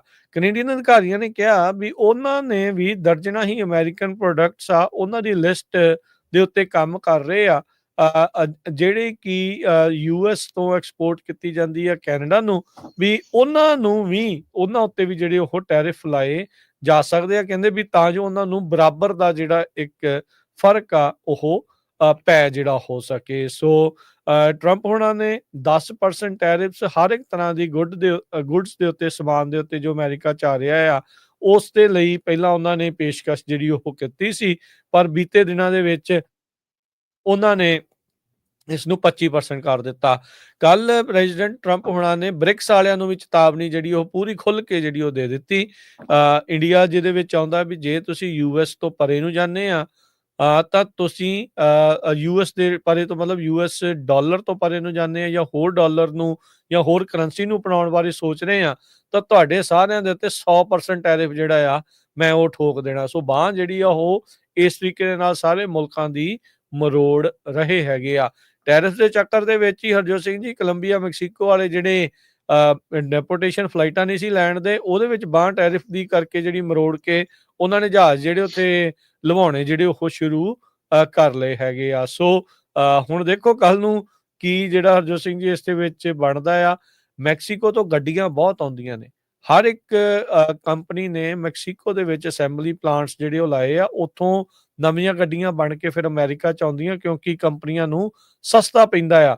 ਇਹ ਜਿਹੜਾ ਮੇਕ ਇਨ ਅਮਰੀਕਾ ਵਾਲਾ ਵੀ ਰੌਲਾ ਆ ਨਾ, ਇਹ ਸਭ ਇੱਕ ਲੋਕਾਂ ਦੀਆਂ ਅੱਖਾਂ 'ਚ ਘੱਟਾ ਪਾਉਣ ਵਾਲੀ ਚੀਜ਼ ਆ। ਕੋਈ ਵੀ ਕੰਪਨੀ ਅਮਰੀਕਾ ਦੇ ਵਿੱਚ ਮੈਨੂਫੈਕਚਰਿੰਗ ਜਿਹੜੀ ਉਹ ਨਾ ਉਹਨੇ ਵਾਪਸ ਲੈ ਕੇ ਆਉਣੀ ਆ, ਨਾ ਹੀ ਉਹ ਬਾਡੀ ਬਣਨੀ ਆ ਕਿਉਂਕਿ ਅਮਰੀਕਾ ਦੇ ਵਿੱਚ ਜਿਹੜੀ ਪੇ ਬਹੁਤ ਜ਼ਿਆਦਾ ਦੇਣੀ ਪੈਂਦੀ ਆ। ਉਹ ਮੈਕਸੀਕੋ 'ਚ ਬਣਾਉਣ, ਚਾਈਨਾ 'ਚ ਬਣਾਉਣ, ਹੋਰ ਮੁਲਕਾਂ 'ਚ ਬਣਾਉਣ, ਉੱਥੇ ਮਤਲਬ ਡਾਲਰਸ ਔਨ ਪੈਨੀਜ਼ ਵਾਲੀ ਜਿਹੜੀ ਉਹ ਗੱਲ ਬਣ ਜਾਂਦੀ ਆ। ਇੱਥੇ ਡਾਲਰ ਦੇਣੇ ਆ, ਉੱਥੇ ਕਿਤੇ ਪੈਨੀਜ਼ 'ਚ ਗੱਲ ਬਣਨੀ ਆ। ਸੋ ਉਹਨਾਂ ਨੇ ਕੋਈ ਨਾ ਕੋਈ ਐਂਗਲ ਜਿਹੜਾ ਉਹ ਬਣਾ ਕੇ ਰੱਖਣਾ ਆ। ਕਹਿੰਦੇ ਵੀ ਗੈਸ, ਫੂਡ, ਅਲਕੋਹਲ ਇਹ ਸਾਰੀਆਂ ਚੀਜ਼ਾਂ ਦੇ ਪ੍ਰਾਈਸਿਸ ਜਿਹੜੇ ਆ ਉਹ ਵੱਧ ਸਕਦੇ ਆ ਜਦੋਂ ਇਹ ਟੈਰਿਫ ਇਸ ਦੇ ਵਿੱਚ ਜਿਹੜੇ ਉਹ ਲੱਗਣਗੇ। ਕਿੰਨਾ ਕੁ ਜ਼ਿਆਦਾ ਜਿਹੜਾ ਉਹ ਮਨੀ ਆ, ਅਮਾਊਂਟ ਆ, ਉਹ ਇਸ ਦੇ ਵਿੱਚ ਵੱਧ ਦੇਣਾ ਪੈ ਸਕਦਾ ਆ। ਤੇ ਕਹਿੰਦੇ ਵੀ ਜਿਹੜੇ ਇਹ ਟੈਰਿਫ ਦੇ ਨਾਲ 272 ਬਿਲੀਅਨ ਡਾਲਰ 1 ਸਾਲ ਦੇ ਵਿੱਚ ਜਿਹੜਾ ਟੈਕਸ ਦਾ ਬਰਡਨ ਆ ਉਹ ਲੋਕਾਂ ਦੇ ਸਿਰ ਜਿਹੜਾ ਉਹ ਵੱਧ ਜਾਵੇਗਾ। ਐਸਟੀਮੇਟਡ $2600 ਹਰ ਸਾਲ ਹਰ ਇੱਕ ਪਰਿਵਾਰ ਨੂੰ ਜਿਹੜਾ ਇਹਨਾਂ ਟੈਰਿਫ ਦੇ ਕਰਕੇ ਐਕਸਟਰਾ ਪੇ ਕਰਨਾ ਪੈ ਸਕਦਾ ਹੈ। ਬਹੁਤ ਸਾਰੇ ਲੋਕ ਸੋਚਦੇ ਆ ਵੀ ਆਪਣੇ ਗੁਆਂਢੀ ਮੁਲਕ ਕੈਨੇਡਾ ਜਾਂ ਮੈਕਸੀਕੋ ਦੇ ਕਿਉਂ ਟੈਰਿਫ ਲਾਏ ਜਾ ਰਹੇ ਆ। ਕੈਨੇਡਾ ਨੂੰ ਇਮੀਗ੍ਰੇਸ਼ਨ ਦਾ ਇਸ਼ੂ ਲੈ ਕੇ ਕੈਨੇਡਾ ਚੋਂ ਵੱਡੀ ਗਿਣਤੀ ਦੇ ਵਿੱਚ ਲੋਕ ਇਲੀਗਲੀ ਇਮੀਗ੍ਰੈਂਟ ਜੋ ਆ ਕ੍ਰਾਸ ਕਰਕੇ ਅਮਰੀਕਾ 'ਚ ਆਏ ਹੈਗੇ ਆ। ਮੈਕਸੀਕੋ ਦੇ ਵਿੱਚ ਪਿਛਲੇ ਸਾਲਾਂ ਦੇ ਦੌਰਾਨ ਚਾਈਨਾ ਵਾਲਿਆਂ ਨੇ ਬਹੁਤ ਸਾਰੀਆਂ ਫੈਕਟਰੀਆਂ ਆਪਣੀਆਂ ਲਾਤੀਆਂ ਕਿਉਂਕਿ ਚਾਈਨਾ ਤੇ ਟੈਰਿਫ ਲੱਗਾ ਸੀ। ਇਸੇ ਤਰ੍ਹਾਂ ਵੀਅਤਨਾਮ ਦੇ ਵਿੱਚ ਵੀ ਲਾਈਆਂ ਹੈਗੀਆਂ ਆ। ਜਨਰਲ ਮੋਟਰਸ ਦੇ ਫਾਈਨੈਂਸ਼ੀਅਲ ਐਨਾਲਿਸਟ ਆ, ਉਹਨਾਂ ਨੇ ਇਹ ਕਿਹਾ ਆ ਵੀ ਅਸੀਂ ਜੇ ਟੈਰਿਫ ਲੱਗ ਗਿਆ ਤੇ ਜਿਹੜੀ ਸਾਡੀ ਪਿਕਅਪ ਟਰੱਕ ਪ੍ਰੋਡਕਸ਼ਨ ਆ ਮੈਕਸੀਕੋ ਤੇ ਕੈਨੇਡਾ ਦੇ ਵਿੱਚ ਤੇ ਉਸ ਨੂੰ ਅਸੀਂ ਇਸ ਤਰ੍ਹਾਂ ਚਲਾ ਨਹੀਂ ਸਕਾਂਗੇ ਕਿਉਂਕਿ ਉਹਦਾ ਫਿਰ ਕਾਸਟ ਜਿਹੜਾ ਆ ਬਹੁਤ ਜ਼ਿਆਦਾ ਹੋਊਗਾ। ਸੋ ਇਹ ਵੀ ਇੱਕ ਜਿਹੜਾ ਵੱਡਾ ਇਸ਼ੂ ਹੈਗਾ ਆ। ਆਪਣੇ ਗੁਆਂਢੀ ਮੁਲਕ ਕੈਨੇਡਾ ਤੋਂ ਆਇਲ ਕਾਫੀ ਆਉਂਦਾ ਆ। ਹੁਣ ਉਹ ਦੇਖੋ ਵੀ ਕੈਨੇਡਾ ਵਾਲੇ ਉਹਦੇ ਉੱਤੇ ਕੀ ਕਰਦੇ ਆ ਜਦੋਂ ਕਿ ਟਰੰਪ ਹੋਣਾ ਨੇ ਹਰ ਜਗ੍ਹਾ ਇਹੀ ਕਿਹਾ ਬੇਬੀ ਡਰਿਲ ਬੇਬੀ। ਸੋ ਅਮਰੀਕਾ ਦੇ ਵਿੱਚ ਬਹੁਤ ਜ਼ਿਆਦਾ ਆਪਾਂ ਡਰਿਲ ਕਰਾਂਗੇ। ਕਹਿੰਦੇ ਵੀ ਸਾਡੇ ਕੋਲ ਸਭ ਤੋਂ ਜ਼ਿਆਦਾ ਗੈਸ ਹੈਗੀ ਆ। ਸੋ ਇਹਦਾ ਅਸਰ ਕਿੰਨੀ ਕੁ ਜਲਦੀ ਪੈਣਾ ਸ਼ੁਰੂ ਹੋਊਗਾ ਇਹ ਥੋੜੇ ਦਿਨਾਂ 'ਚ ਪਤਾ ਲੱਗ ਜਾਣਾ, ਖਾਸ ਕਰਕੇ ਫੂਡ ਵਾਲੀਆਂ ਚੀਜ਼ਾਂ ਤੋਂ। ਤਾਂ ਜਿਸ ਤਰ੍ਹਾਂ ਮੈਂ ਤੁਹਾਨੂੰ ਦੱਸਿਆ ਹੀ ਆ ਵੀ 90% ਐਵਾਕਾਡੋਜ਼ ਆਪਣੇ ਗੁਆਂਢੀ ਮੁਲਕ ਮੈਕਸੀਕੋ ਤੋਂ ਇੱਥੇ ਆਉਂਦੇ ਆ ਤੇ ਉਹਨਾਂ ਦੇ ਉੱਤੇ ਸਭ ਤੋਂ ਪਹਿਲਾਂ ਲੱਗੂਗਾ ਤੇ ਅਮਰੀਕਾ ਵਾਲੇ ਜਿਹੜੇ ਆਂਡਿਆਂ ਨੂੰ ਅੱਗੇ ਲੱਭਦੇ ਫਿਰਦੇ ਹੈਗੇ ਆ। ਸੋ ਕਾਫੀ ਜ਼ਿਆਦਾ ਜਿਹੜੀ ਹਿਲਜੁਲ ਆ ਇਹਦੇ ਵਿੱਚ ਹੋ ਰਹੀ ਹੈਗੀ ਆ। ਰਿਊਟਰਸ ਰਿਪੋਰਟ ਕਰ ਰਿਹਾ ਆ ਵੀ 1 ਮਾਰਚ ਤੋਂ ਹੋਊਗਾ, ਪਰ ਜਿਹੜੇ ਜਿੱਦਾਂ ਆਪਾਂ ਦੱਸਿਆ ਆ ਵੀ ਉਹ ਟਰੰਪ ਹੋਣਾ ਨੇ 1 ਫਰਵਰੀ ਦੀ ਜਿਹੜੀ ਆ ਉਹ ਦਿੱਤੀ ਸੀਗੀ ਡੈਡਲਾਈਨ। ਬਹੁਤ ਸਾਰੀਆਂ ਜਿੰਨੀਆਂ ਵੀ ਰਿਪੋਰਟਸ ਆ ਉਹਦੇ ਵਿੱਚ ਕੱਲ ਸੈਟਰਡੇ ਦਾ ਹੀ ਜਿਹੜਾ ਉਸ ਦੇ ਵਿੱਚ ਜ਼ਿਕਰ ਹੈਗਾ ਆ। ਜਿਹੜਾ 2.5% ਵਾਲੀ ਤੁਹਾਨੂੰ ਦੱਸੀ ਸੀ ਵੀ ਟਰੰਪ ਹੋਣਾ ਨੇ 25% ਕਿਹਾ ਸੀਗਾ ਤੇ ਜਿਹੜੇ ਦੂਜੇ ਸਕੱਤਰ ਆ ਉਹ 2.5% ਜਿਹੜਾ ਉਹ ਕਹਿ ਰਹੇ ਸੀਗੇ।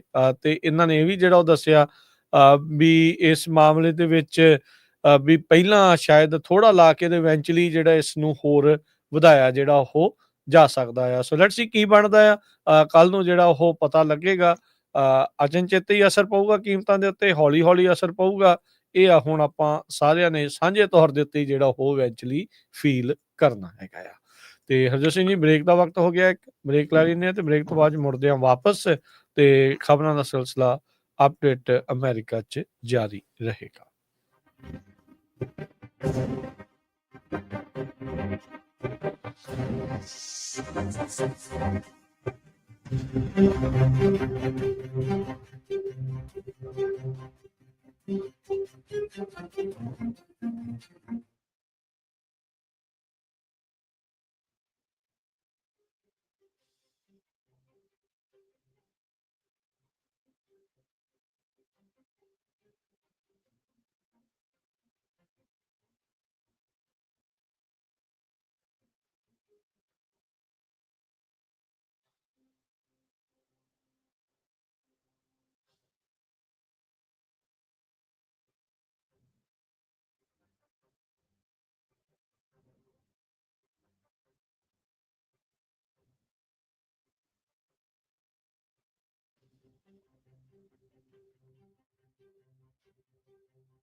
ਬ੍ਰੇਕ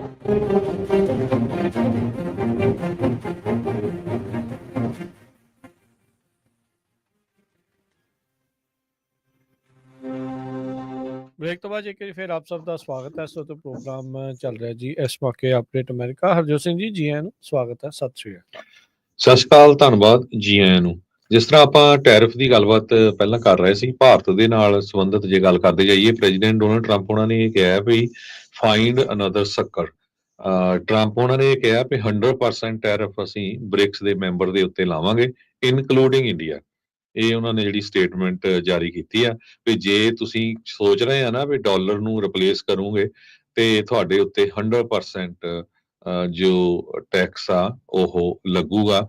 ਟਰੂਥ ਸੋਸ਼ਲ ਜਿਹੜਾ ਉਹਨਾਂ ਦਾ ਮੀਡੀਆ ਪ੍ਰੋਗਰਾਮ ਆ, ਉਹਦੇ ਉੱਤੇ ਉਹਨਾਂ ਨੇ ਇਹ ਦੱਸਿਆ ਆ। ਕਹਿੰਦੇ ਵੀ we are going to require a commitment from these seemingly hostile countries that will neither create a new BRICS currency nor back any other currency to replace the mighty US dollar, or they will face 100% tariff।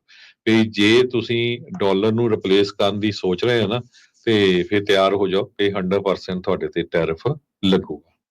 ਜੀ ਜੀ, ਬਿਲਕੁਲ। Overall ਜੇ ਹਰਜੋਤ ਸਿੰਘ ਜੀ ਗੱਲ ਕਰਦੇ ਜਾਈਏ ਤਾਂ America ਦੇ ਵਿੱਚ ਆਪਾਂ ਜਿਹੜੇ ਨੰਬਰਸ ਦੀ ਗੱਲ ਕੱਲ ਸ਼ਾਮ ਨੂੰ ਥੋੜੀ ਜਿਹੀ ਜਿਹੜੀ ਉਹ ਕੀਤੀ ਸੀ, ਮਾਰਕੀਟਸ ਜਿਹੜੀਆਂ ਉਹ ਕਿੱਦਾਂ ਜਿਹੜੀਆਂ ਉਹ ਚੱਲ ਰਹੀਆਂ। ਫਰਾਈਡੇ ਦੀ ਜਿਹੜੀ ਕਾਮਰਸ ਡਿਪਾਰਟਮੈਂਟ ਦੀ ਰਿਪੋਰਟ ਇਹ ਆਈ ਆ ਵੀ ਪਿਛਲੇ ਸਾਲ ਦੇ ਮੁਕਾਬਲੇ ਇਨਫਲੇਸ਼ਨ ਫੇਰ ਥੋੜੀ ਜਿਹੀ ਵਧੀ ਆ। 2.6% ਦੇ ਉੱਤੇ ਇਨਫਲੇਸ਼ਨ ਪਿਛਲੀ ਦਸੰਬਰ ਦੇ ਮੁਕਾਬਲੇ 2024 ਦੇ ਮੁਕਾਬਲੇ 2023 ਦੇ ਮੁਕਾਬਲੇ 2024 ਦੇ ਵਿੱਚ 2.6% ਜਿਹੜੀ ਵਧੀ ਹੈ। ਐਨੂਅਲ ਪੇਸ ਉਸ ਤੋਂ ਪਿਛਲੇ ਮਹੀਨੇ 2.4% ਜਿਹੜੀ ਉਹ ਸੀਗੀ। ਉਤੋਂ ਹੁਣ ਇਨਫਲੇਸ਼ਨ ਫਿਗਰਸ ਹੋਰ ਵੱਧ ਸਕਦੀ ਆ। ਕਾਰਨ ਉਹੀ ਆ ਜਿਹੜੀ ਟੈਰਿਫ ਦਾ ਮਸਲਾ ਜਿਹੜਾ ਆ ਉਹ ਤੁਹਾਨੂੰ ਦੱਸਿਆ ਵੀ ਆਟੋ ਗੱਡੀਆਂ ਤੋਂ ਲੈ ਕੇ ਤੇ ਆਵਾਕਾਡੋ ਤੱਕ ਸਾਰੀਆਂ ਚੀਜ਼ਾਂ ਦੇ ਪ੍ਰਾਈਸਿਸ ਆ ਉਹ ਵੱਧ ਸਕਦੇ ਆ। 70% ਕਰੂਡ ਆਇਲ ਆਪਣਾ ਜਿਹੜਾ ਆ ਬਾਹਰੋਂ ਇੰਪੋਰਟ ਹੁੰਦਾ ਹੈ। ਆਪਾਂ ਬਾਹਰਲੇ ਮੁਲਕਾਂ ਤੋਂ ਜਿਹੜਾ ਉਹ ਲੈਂਦੇ ਆ ਤੇ ਉਹਨਾਂ ਦੇ ਵਿੱਚ ਕੈਨੇਡਾ ਤੇ ਮੈਕਸੀਕੋ 70% ਜਿਹੜਾ ਉਸ ਦੇ ਵਿੱਚੋਂ ਉੱਥੋਂ ਆਉਂਦਾ ਆ। ਤੇ ਜੇ ਹੁਣ ਉਹ ਚੀਜ਼ਾਂ ਦੇ ਉੱਤੇ ਮਹਿੰਗਾਈ ਵਧੂਗੀ, ਉਹ ਚੀਜ਼ਾਂ ਮਹਿੰਗੀਆਂ ਹੋਣਗੀਆਂ, ਸੋ ਤੇਲ ਦੀਆਂ ਕੀਮਤਾਂ ਦੇ ਵਧਣ ਦੇ ਨਾਲ ਸਭ ਕੁਛ ਹੀ ਜਿਹੜਾ ਉਹ ਅੱਗੇ ਨੂੰ ਜਿਹੜਾ ਉਹ ਵੱਧਦਾ ਹੈਗਾ ਆ। ਉਧਰ ਫੈਡਰਲ ਰਿਜ਼ਰਵ ਨੇ ਇਹ ਕਲੀਅਰ ਕਰ ਦਿੱਤਾ ਵੀ ਹਾਲ ਦੀ ਘੜੀ ਜਿਹੜੇ ਇੰਟਰਸਟ ਰੇਟ ਨੂੰ ਘਟਾਉਣ ਦਾ ਸਿਲਸਿਲਾ ਆ ਉਸ ਦੇ ਉੱਤੇ ਉਹ ਵਿਰਾਮ ਲਾਉਣ ਜਾ ਰਹੇ ਆ। ਹੋਰ ਜਿਹੜੇ ਇੰਟਰਸਟ ਰੇਟ ਕੱਟਸ ਆ ਨਜ਼ਦੀਕੀ ਭਵਿੱਖ ਦੇ ਵਿੱਚ ਨਜ਼ਰ ਨਹੀਂ ਆਉਣਗੇ।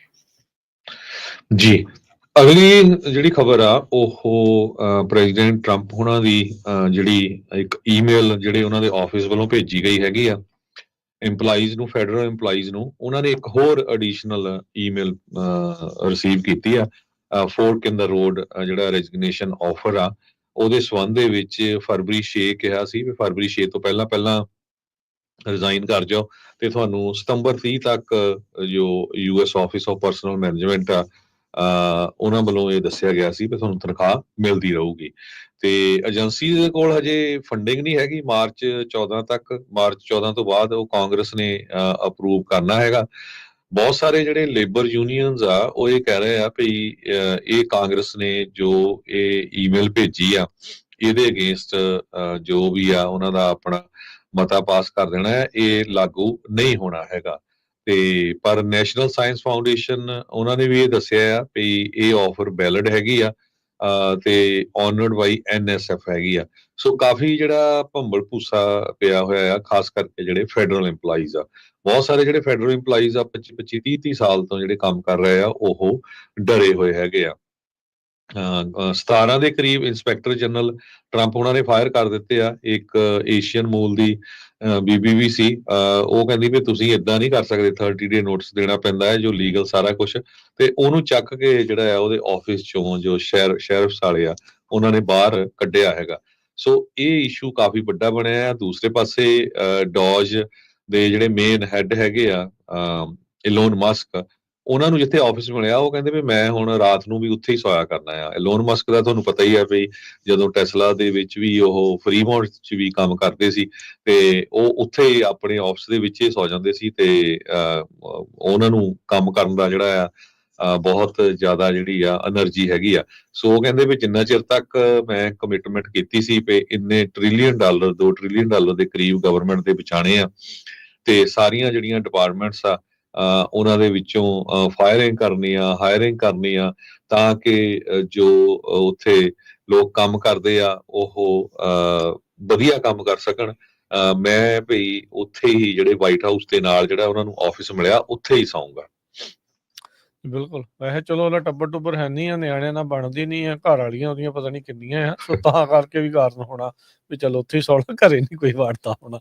ਅਗਲੀ ਜਿਹੜੀ ਗੱਲ ਕਰਦੇ ਜੀ, ਕਾਸਕੋ ਵਾਲੇ ਆਪਣੀ ਆਵਰਲੀ ਪੇ ਆ ਉਸ ਨੂੰ $30 ਪ੍ਰਤੀ ਘੰਟੇ ਦੇ ਉੱਤੇ ਕਰਨ ਜਾ ਰਹੇ ਹੈਗੇ ਆ। ਕਹਿੰਦੇ ਵੀ ਬਹੁਤੇ US ਦੇ ਜਿਹੜੇ ਸਟੋਰ ਵਰਕਰਸ ਆ ਉਹਨਾਂ ਨੂੰ ਹੁਣ ਮਿਨੀਮਮ $30 ਪ੍ਰਤੀ ਘੰਟਾ ਜਿਹੜਾ ਉਹ ਮਿਲੇਗਾ। ਸੋ $1 ਦੇ ਨਾਲ ਜਿਹੜੀ ਆ ਉਹ ਪ੍ਰਾਈਸ ਦੇ ਵਿੱਚ ਵਾਧਾ ਜਿਹੜਾ ਉਹ ਕਰਨ ਜਾ ਰਹੇ ਆ। ਕਾਸਕੋ ਟੀਮਸਟਰ ਯੂਨੀਅਨਸ ਨੇ ਇਸ ਮਹੀਨੇ ਦੇ ਵਿੱਚ ਕਿਹਾ ਸੀ, ਉਹਨਾਂ ਨੇ ਆਲਰੇਡੀ ਵੋਟ ਕਰਤਾ ਸੀਗਾ ਵੀ ਨੇਸ਼ਨ ਵਾਈਡ ਸਟ੍ਰਾਈਕ ਹੋਣੀ ਆ ਕਾਸਕੋਸ ਦੇ ਵਿੱਚ ਜੇ ਸਾਡੇ ਨਾਲ ਤੁਸੀਂ ਰੀਨੈਗੋਸ਼ੀਏਟ ਨਹੀਂ ਕਰਦੇ ਤਨਖਾਹਾਂ ਨੂੰ। ਇਸ ਯੂਨੀਅਨ ਦੇ ਵਿੱਚ 18,000 ਕਰਮਚਾਰੀ ਕਾਸਕੋ ਦੇ ਨਾਲ ਉਹਦੇ ਵਿੱਚ ਮੈਂਬਰ ਨੇ ਤੇ ਕਹਿੰਦੇ ਵੀ 85% ਮੈਂਬਰਸ ਨੇ ਵੋਟ ਕੀਤੀ ਸੀ ਵੀ ਸਟ੍ਰਾਈਕ ਕਰ ਦੇਣੀ ਜਿਹੜੀ ਉਹ ਚਾਹੀਦੀ ਹੈਗੀ ਆ। ਜਿਹੜੇ ਸਕੇਲ ਇੰਪਲਾਈਜ਼ ਆ, bottom of the scale employees ਆ, ਉਹਨਾਂ ਦੇ 50 ਸੈਂਟ ਜਿਹੜਾ ਆ ਉਹਨਾਂ ਦੀ ਤਨਖਾਹ ਦੇ ਵਿੱਚ ਵਾਧਾ ਹੋਊਗਾ। $20 ਤੱਕ ਜਿਹੜਾ ਆ ਉਹ ਵੀ ਪਹੁੰਚਣ ਜਾ ਰਹੇ ਆ। ਸੋ ਕਹਿੰਦੇ ਵੀ ਇਹਨਾਂ ਚੇਂਜਸ ਦੇ ਨਾਲ ਆਵਰਲੀ ਵੇਜਸ ਦੇ ਵਿੱਚ ਵਾਧਾ ਜਿਹੜਾ ਹੋਊਗਾ। CEO ਰੌਨ ਵੈਚੁਰਸ, ਜਿੱਥੇ ਮੁਲਕ ਭਰ ਦੇ ਵਿੱਚ DEI ਦੇ ਉਲਟ ਮੁਹਿੰਮ ਜਿਹੜੀ ਉਹ ਚੱਲ ਰਹੀ ਆ, ਇਹ ਇੱਥੇ ਅੜ ਗਏ ਸੀਗੇ। ਕਹਿੰਦੇ ਵੀ ਅਸੀਂ ਤਾਂ ਜਿਹੜੀ ਡਾਇਵਰਸਿਟੀ ਇਨਕਲੂਜਨ ਵਾਲੀ ਆ ਉਸ ਨੂੰ ਬਰਕਰਾਰ ਰੱਖਾਂਗੇ। ਇਹ ਉਹੀ ਬੰਦੇ ਆ ਜਦੋਂ ਇਹ ਕਹਿੰਦੇ ਵੀ ਇਹਨਾਂ ਦੇ CA ਨੂੰ ਪਤਾ ਲੱਗਾ ਵੀ ਇਹਨਾਂ ਦੇ ਫੂਡ ਕੋਰਟ ਦੇ ਵਿੱਚ ਜਿਹੜੀ ਪੈਪਸੀ, ਕੋਕ ਆ ਜਾਂ ਸੋਡਾ ਆ ਤੇ ਹੌਟ ਡੌਗ ਦੀ ਪ੍ਰਾਈਸਾਂ ਵਧਾਉਣ ਨੂੰ ਫਿਰਦੇ ਆ, ਤੇ ਇਹ ਅੜ ਗਏ ਸੀ। ਕਹਿੰਦਾ ਬਈ ਨਾ ਇਹ ਕੰਮ ਜਿਹੜਾ ਆ ਉਹ ਨਹੀਂ ਕਰਨਾ। ਪ੍ਰਾਈਸਾਂ ਜਿਹੜੀਆਂ ਉਹ ਆਪਾਂ ਉਸ ਦੀਆਂ ਜਿਹੜੀਆਂ ਉਹ ਨਹੀਂ ਵਧਾਉਣੀਆਂ। ਆਮ ਲੋਕ ਜਿਹੜੇ ਆ ਕੇ ਖਾਂਦੇ ਆ ਉਹ ਪ੍ਰਾਈਸਾਂ ਜਿਹੜੀਆਂ ਆਪਾਂ ਉੱਥੇ ਹੀ ਰੱਖਣੀਆਂ ਹੈਗੀਆਂ। ਸੋ ਕਾਸਕੋ ਵਾਲਿਆਂ ਦੀ ਜਿਹੜੀ ਹੁਣ ਆਵਰਲੀ ਪੇ ਆ ਉਸ ਦੇ ਵਿੱਚ ਸਟੋਰ ਵਰਕਰਸ ਦੇ ਲਈ ਵਾਧਾ ਹੋਣ ਜਾ ਰਿਹਾ ਆ ਤਾਂ ਜੋ ਜਿਹੜੀ ਸਟ੍ਰਾਈਕ ਆ ਉਹ ਨਾ ਹੋਵੇ। ਇਜ਼ਰਾਈਲ ਤੇ ਗਾਜ਼ਾ ਦੇ ਵਿੱਚ ਜੋ ਪੈਲਸਤੀਨੀਅਨਸ ਆ ਉਹਨਾਂ ਨੇ ਇੱਕ ਵਾਰੀ ਫੇਰ ਆਪਣੇ ਜਿਹੜੇ ਕੈਦੀ ਆ ਛੱਡੇ ਹੈਗੇ ਆ। ਪੈਲਸਤੀਨੀਅਨ ਏਰੀਆ ਦੇ ਵਿੱਚ ਹਮਾਸ ਵਾਲਿਆਂ ਨੇ ਇਜ਼ਰਾਈਲ ਦੇ 7 ਦੇ ਕਰੀਬ ਜੋ ਕੈਦੀ ਸੀ ਉਹ ਛੱਡੇ ਆ। ਉਹ ਕਹਿੰਦੇ 3 ਹੋਰ ਇਸ ਵੀਕਐਂਡ ਦੇ ਦੌਰਾਨ ਛੱਡਣ ਜਾ ਰਹੇ ਆ। ਉਧਰ ਇਜ਼ਰਾਈਲ ਵਾਲਿਆਂ ਨੇ ਇੱਕ ਦਿਨ ਡਿਲੇ ਕਰ ਦਿੱਤਾ ਸੀ ਤੇ ਜਿਸ ਹਿਸਾਬ ਦੇ ਨਾਲ ਸ਼ੋਅ ਕੀਤਾ ਸੀ ਜਿਹੜੇ ਕੈਦੀ ਆ ਉਹਨਾਂ ਨੂੰ ਛੱਡਣ ਦਾ ਹਮਾਸ ਵੱਲੋਂ, ਅਸੀਂ ਉਹਦੇ ਕਰਕੇ ਡਿਲੇ ਕਰ ਰਹੇ ਆ। ਉਹਦੇ ਚ ਬੜੀ ਉਹਦੀ ਜਿੱਤ ਇੱਕ ਤਰ੍ਹਾਂ ਦੇ ਨਾਲ ਸ਼ੋਅ ਕੀਤੀ ਸੀ ਜੋ ਖਾਨ ਯੂਨਿਸ ਗਾਜ਼ਾ ਸਟ੍ਰਿਪ ਦਾ ਏਰੀਆ ਉੱਥੇ। ਤੇ ਹੁਣ 110 ਪੈਲਸਤੀਨੀਅਨ ਪ੍ਰਿਜ਼ਨਰਸ ਨੂੰ ਛੱਡ ਦਿੱਤਾ ਗਿਆ ਹੈ। ਜਿਹੜਾ ਸੀਜ਼ ਫਾਇਰ ਐਗਰੀਮੈਂਟ ਆ ਹਜੇ ਪੂਰੀ ਤਰ੍ਹਾਂ ਲਾਗੂ ਹੈਗਾ। ਤੇ ਹਮਾਸ ਨੇ ਇਹ ਵੀ ਕਨਫਰਮ ਕੀਤਾ ਇੱਕ ਮੁਹੰਮਦ ਡੇਫ ਜੋ ਉਹਨਾਂ ਦਾ ਮਿਲਟਰੀ ਵਿੰਗ ਦਾ ਹੈਡ ਸੀਗਾ, ਉਹ ਕਹਿੰਦੇ ਇੱਕ ਤਰ੍ਹਾਂ ਨਾਲ ਮਾਸਟਰਮਾਈਂਡ ਵੀ ਸੀ ਅਕਤੂਬਰ 7 ਅਟੈਕ ਦਾ, ਤੇ ਉਸ ਨੂੰ ਜਿਹੜਾ ਆ ਇਜ਼ਰਾਈਲ ਵਾਲਿਆਂ ਨੇ ਛੱਡਿਆ ਹੈਗਾ ਆ। ਸੋ ਉੱਥੇ ਜਦੋਂ ਲੋਕ ਵਾਪਸ ਹੁਣ ਆਪਣੇ ਘਰਾਂ ਦੇ ਵਿੱਚ ਜਾ ਰਹੇ ਆ ਤੇ ਪੂਰੀ ਤਰ੍ਹਾਂ ਜਿਹੜਾ ਫਲੈਟ ਹੋਇਆ ਹੈ, ਬਹੁਤ ਹੀ ਜ਼ਿਆਦਾ ਤਬਾਹੀ ਮਚੀ ਹੋਈ ਹੈਗੀ ਆ। ਜੀ ਬਿਲਕੁਲ। ਸੋ ਇਹ ਸਾਰੀਆਂ ਚੀਜ਼ਾਂ ਜਿਹੜੀਆਂ ਉਹ ਚੱਲ ਰਹੀਆਂ ਆ। ਮੈਟਾ ਦਾ WhatsApp ਇਹ ਕਹਿ ਰਿਹਾ ਹੈ ਵੀ ਇਜ਼ਰਾਈਲੀ ਜਿਹੜਾ ਸਪਾਈਵੇਅਰ ਕੰਪਨੀ ਪੈਰਾਗਨ ਆ ਉਹਨਾਂ ਨੇ ਇਹਨਾਂ ਦੇ ਯੂਜ਼ਰਸ ਨੂੰ ਟਾਰਗੇਟ ਕੀਤਾ ਆ। ਇਜ਼ਰਾਈਲ ਦੇ ਦੁਆਰਾ ਖੂਫੀਆ ਤੌਰ ਦੇ ਉੱਤੇ ਲੋਕਾਂ ਦੇ ਵਿੱਚ ਐਪਾਂ ਜਾਂ ਕਹਿ ਲਓ ਵੀ ਉਹਨਾਂ ਦੇ ਉੱਤੇ ਜਸੂਸੀ ਕਰਨੀ ਹੈ ਕੋਈ ਨਵੀਂ ਚੀਜ਼ ਨਹੀਂ ਹੈਗੀ। ਇਸ ਤੋਂ ਪਹਿਲਾਂ ਵੀ ਇੱਕ ਇਜ਼ਰਾਈਲੀ ਕੰਪਨੀ ਇਸੇ ਤਰੀਕੇ ਦੇ ਨਾਲ ਆਈ ਸੀ ਜਿਸ ਨੂੰ ਬਹੁਤ ਸਾਰੀਆਂ ਸਟੇਟਸ ਤੋਂ ਭਾਵ ਵੀ ਬਹੁਤ ਸਾਰੇ ਮੁਲਕਾਂ ਨੇ ਵਰਤਿਆ ਸੀ। ਉਹਨਾਂ ਦੇ ਕਹਿ ਲਓ ਵੀ ਉਲਟ ਬੋਲਣ ਵਾਲੇ ਜਾਂ ਜੋ ਉਹਨਾਂ ਮੁਲਕਾਂ ਨੂੰ ਲੱਗਦਾ ਆ ਵੀ ਇਹ ਸਾਡੇ ਉਲਟ ਬੋਲਦੇ ਆ ਜਾਂ ਜਿਹੜੇ ਕੋਈ ਐਕਟਿਵਿਸਟ ਹੁੰਦੇ ਆ ਉਹਨਾਂ ਦੇ ਫੋਨਸ ਦੇ ਵਿੱਚ ਉਹਨਾਂ ਨੇ ਉਹ ਪਵਾਏ ਸੀਗੇ। ਹੁਣ ਮੈਟਾ ਦਾ ਜਿਹੜਾ WhatsApp ਚੈਟ ਸਰਵਿਸ ਆ ਉਹਨਾਂ ਨੇ ਦੱਸਿਆ ਵੀ ਜਿਹੜੀ ਇਜ਼ਰਾਈਲ ਦੀ ਕੰਪਨੀ ਪੈਰਾਗਨ ਸੋਲਿਊਸ਼ਨ ਆ ਉਹਨਾਂ ਨੇ ਬਹੁਤ ਸਾਰੇ ਜਿਹੜੇ ਯੂਜ਼ਰਸ ਨੂੰ ਇਸ ਦੇ ਪ੍ਰਤੀ ਜਿਹੜਾ ਉਹ ਟਾਰਗੇਟ ਕੀਤਾ, ਜਿਨ੍ਹਾਂ ਵਿੱਚ ਮੋਸਟਲੀ ਜਰਨਲਿਸਟ ਤੇ ਜਿਹੜੇ ਸਿਵਲ ਸੁਸਾਇਟੀ ਦੇ ਮੈਂਬਰਸ ਆ ਉਹ ਸ਼ਾਮਲ ਹੈਗੇ ਆ। ਇਹ ਜਿਹੜੇ WhatsApp ਦੇ ਅਧਿਕਾਰੀ ਨੇ ਜਿਹੜੀ ਉਹ ਜਾਣਕਾਰੀ ਦਿੱਤੀ ਆ, ਤੇ ਨਾਲ ਹੀ ਉਹਨਾਂ ਨੇ ਕਹਿੰਦੇ ਵੀ ਅਸੀਂ ਚਿੱਠੀ ਘੱਲੀ ਆ ਸੀਜ਼ ਐਂਡ ਡਿਜ਼ਿਸਟ ਦੀ, ਵੀ ਇਦਾਂ ਦੀ ਜਿਹੜੀ ਹੈਕਿੰਗ ਆ ਲੋਕਾਂ ਦੀ WhatsApp ਦੇ ਉੱਤੇ ਕਰਨੀ ਜਿਹੜੀ ਉਹ ਬੰਦ ਕਰੋ। ਪੈਰਾਗਨ ਨੇ ਇਸ ਦੇ ਉੱਤੇ ਕਮੈਂਟ ਕਰਨ ਤੋਂ ਨਾ ਜਿਹੜੀ ਉਹ ਕਰ ਦਿੱਤੀ ਹੈਗੀ ਆ। ਸੋ ਇਹ ਚੀਜ਼ ਇਸ ਟਾਈਮ ਸਾਹਮਣੇ ਆ ਰਹੀ ਆ। ਸਪਾਈਵੇਅਰ ਮਰਚੈਂਟ ਇਹ ਹਾਈ ਐਂਡ ਸਰਵੇਲੈਂਸ ਸੌਫਟਵੇਅਰ ਕਹਿੰਦੇ ਵੀ ਸਰਕਾਰਾਂ ਨੂੰ ਜਿਹੜਾ ਉਹ ਜ਼ਿਆਦਾਤਰ ਵੇਚਦੇ ਨੇ, ਜੋ ਕਿ ਜਿਨ੍ਹਾਂ ਦੇ ਉੱਤੇ ਨਜ਼ਰਸਾਨੀ ਰੱਖਣੀ ਹੁੰਦੀ ਹੈ ਜਿਨ੍ਹਾਂ ਸਰਕਾਰਾਂ ਨੇ, ਉਹਨਾਂ ਦੇ ਫੋਨਸ ਦੇ ਵਿੱਚ ਇਹ ਸਪਾਈਵੇਅਰ ਨੂੰ ਪਾ ਦਿੰਦੇ ਨੇ ਤਾਂ ਜੋ ਉਹਨਾਂ ਦੀ ਹੈਕਿੰਗ ਕਰਕੇ ਉਹਨਾਂ ਦੇ ਉੱਤੇ ਨਜ਼ਰ ਜਿਹੜੀ ਉਹ ਰੱਖੀ ਜਾ ਸਕੇ। ਜਰਨਲਿਸਟ, ਐਕਟਿਵਿਸਟ, ਆਪੋਜੀਸ਼ਨ ਪੋਲੀਟੀਸ਼ੀਅਨ ਤੇ ਕਹਿੰਦੇ ਵੀ ਘੱਟੋ ਘੱਟ 50 ਜਿਹੜੇ US ਦੇ ਅਧਿਕਾਰੀ ਆ ਉਹਨਾਂ ਦੇ ਫੋਨਸ ਦੇ ਵਿੱਚ ਇਹ ਜਿਹੜੇ ਸਪਾਈ ਟੂਲ ਆ ਇਸ ਟਾਈਮ ਬਾਰ-ਬਾਰ ਜਿਹੜੇ ਉਹ ਡਿਸਕਵਰ ਕੀਤੇ ਗਏ ਹੈਗੇ ਆ। ਪੈਰਾਗਨ ਜਿਸ ਨੂੰ ਇੱਕ Florida based investment group AE industrial partners ਨੇ ਅਕਵਾਇਰ ਜਿਹੜਾ ਉਹ ਕੀਤਾ ਸੀ, ਉਹਨਾਂ ਨੇ ਆਪਣੀ ਜਿਹੜੀ ਪੋਜੀਸ਼ਨ ਆ ਜਿਹੜੀ ਆ ਪਬਲਿਕਲੀ ਇਸ ਇੰਡਸਟਰੀ ਦੇ ਵਿੱਚ ਇੱਕ ਰਿਸਪੌਂਸਿਬਲ ਪਲੇਅਰ ਦੇ ਉੱਤੇ ਤੌਰ ਦੇ ਉੱਤੇ ਦਿਖਾਉਣ ਦੀ ਕੋਸ਼ਿਸ਼ ਕੀਤੀ ਆ, ਪਰ ਇੱਕ ਵਾਰੀ ਫਿਰ ਕਲੀਅਰ ਕਰ ਦਿੱਤਾ ਵੀ WhatsApp ਦੇ ਉੱਤੇ ਇਸ ਤਰੀਕੇ ਦੀਆਂ ਜਸੂਸੀ ਦੀਆਂ ਘਟਨਾਵਾਂ, ਹੈਕਿੰਗ ਦੀਆਂ ਘਟਨਾਵਾਂ ਇੱਕ ਹੋਰ ਇਜ਼ਰਾਈਲੀ ਜਿਹੜਾ ਕਹਿ ਸਕਦੇ ਵੀ ਸਪਾਈਵੇਅਰ ਕੰਪਨੀ ਆ ਉਸ ਦੁਆਰਾ ਕੀਤੀ ਗਈ ਹੈਗੀ ਆ। ਬਾਕੀ ਇਸ ਟਾਈਮ ਆਪਾਂ ਤੁਹਾਡੇ ਨਾਲ ਖਬਰਾਂ ਸਾਂਝੀਆਂ ਕਰਦੇ ਹਾਂ। ਵਾਈਟ ਹਾਊਸ ਦੇ ਵਿੱਚ ਸੈਨੇਟ ਵੱਲੋਂ ਜਿਹੜੀ ਕਨਫਰਮੇਸ਼ਨ ਹੀਅਰਿੰਗ ਚੱਲ ਰਹੀ ਆ ਕੈਸ਼ ਪਟੇਲ ਦੀ FBI ਨੂੰ ਜਿਹੜਾ ਉਹਨਾਂ ਦੀ FBI ਦੇ ਡਾਇਰੈਕਟਰ ਦੇ ਲਈ, ਇਸੇ ਤਰ੍ਹਾਂ ਤੁਲਸੀ ਗੈਬਰਟ ਡਾਇਰੈਕਟਰ ਆਫ ਇੰਟੈਲੀਜੈਂਸ, ਉਹਨਾਂ ਨੂੰ ਕਾਫੀ ਤੱਤੇ ਸਵਾਲ ਜਿਹੜੇ ਆ ਪੁੱਛੇ ਜਾ ਰਹੇ ਆ, ਖਾਸ ਕਰਕੇ ਸਨੋਡਨ ਦੇ ਮਾਮਲੇ ਦੇ ਵਿੱਚ। ਤੇ ਸੀਰੀਆ ਦੇ ਵਿੱਚ ਉਹਦੇ ਵਿੱਚ ਕਿਹਾ ਵੀ ਮੇਰੇ ਕਈ ਹੇਟਰ ਵੀ ਹੈਗੇ ਆ, ਮੈਨੂੰ ਕਈ ਮੋਦੀ ਨਾਲ ਵੀ ਜੋੜਦੇ ਆ, ਹੋਰ ਰਸ਼ੀਆ ਨਾਲ ਵੀ ਜੋੜਦੇ ਹੈਗੇ ਆ। ਇਸੇ ਤਰ੍ਹਾਂ ਜੋ ਹੈਲਥ ਸੈਕਟਰੀ ਕੈਨੇਡੀ ਆ, ਉਹਨਾਂ ਦੀ ਵੀ, ਤਿੰਨਾਂ ਦੀ ਜਿਹੜੀ ਹੀਅਰਿੰਗ ਆ ਇਸ ਟਾਈਮ ਚੱਲ ਰਹੀ ਆ। ਜਦੋਂ ਹੀ ਕਿਸੇ ਦੀ ਵੀ ਕਨਫਰਮੇਸ਼ਨ ਹੁੰਦੀ ਆ ਉਸ ਟਾਈਮ ਦੇ ਉੱਤੇ ਆਪਾਂ ਜ਼ਰੂਰ ਤੁਹਾਡੇ ਨਾਲ ਉਹ ਸਾਂਝਾ ਕਰਾਂਗੇ। ਜੀ ਬਿਲਕੁਲ, ਤੇ ਹੁਣ ਲੈਣੇ ਇਜਾਜ਼ਤ, ਸਭ ਨੂੰ ਪਿਆਰ ਭਰੀ ਸਤਿ ਸ੍ਰੀ ਅਕਾਲ।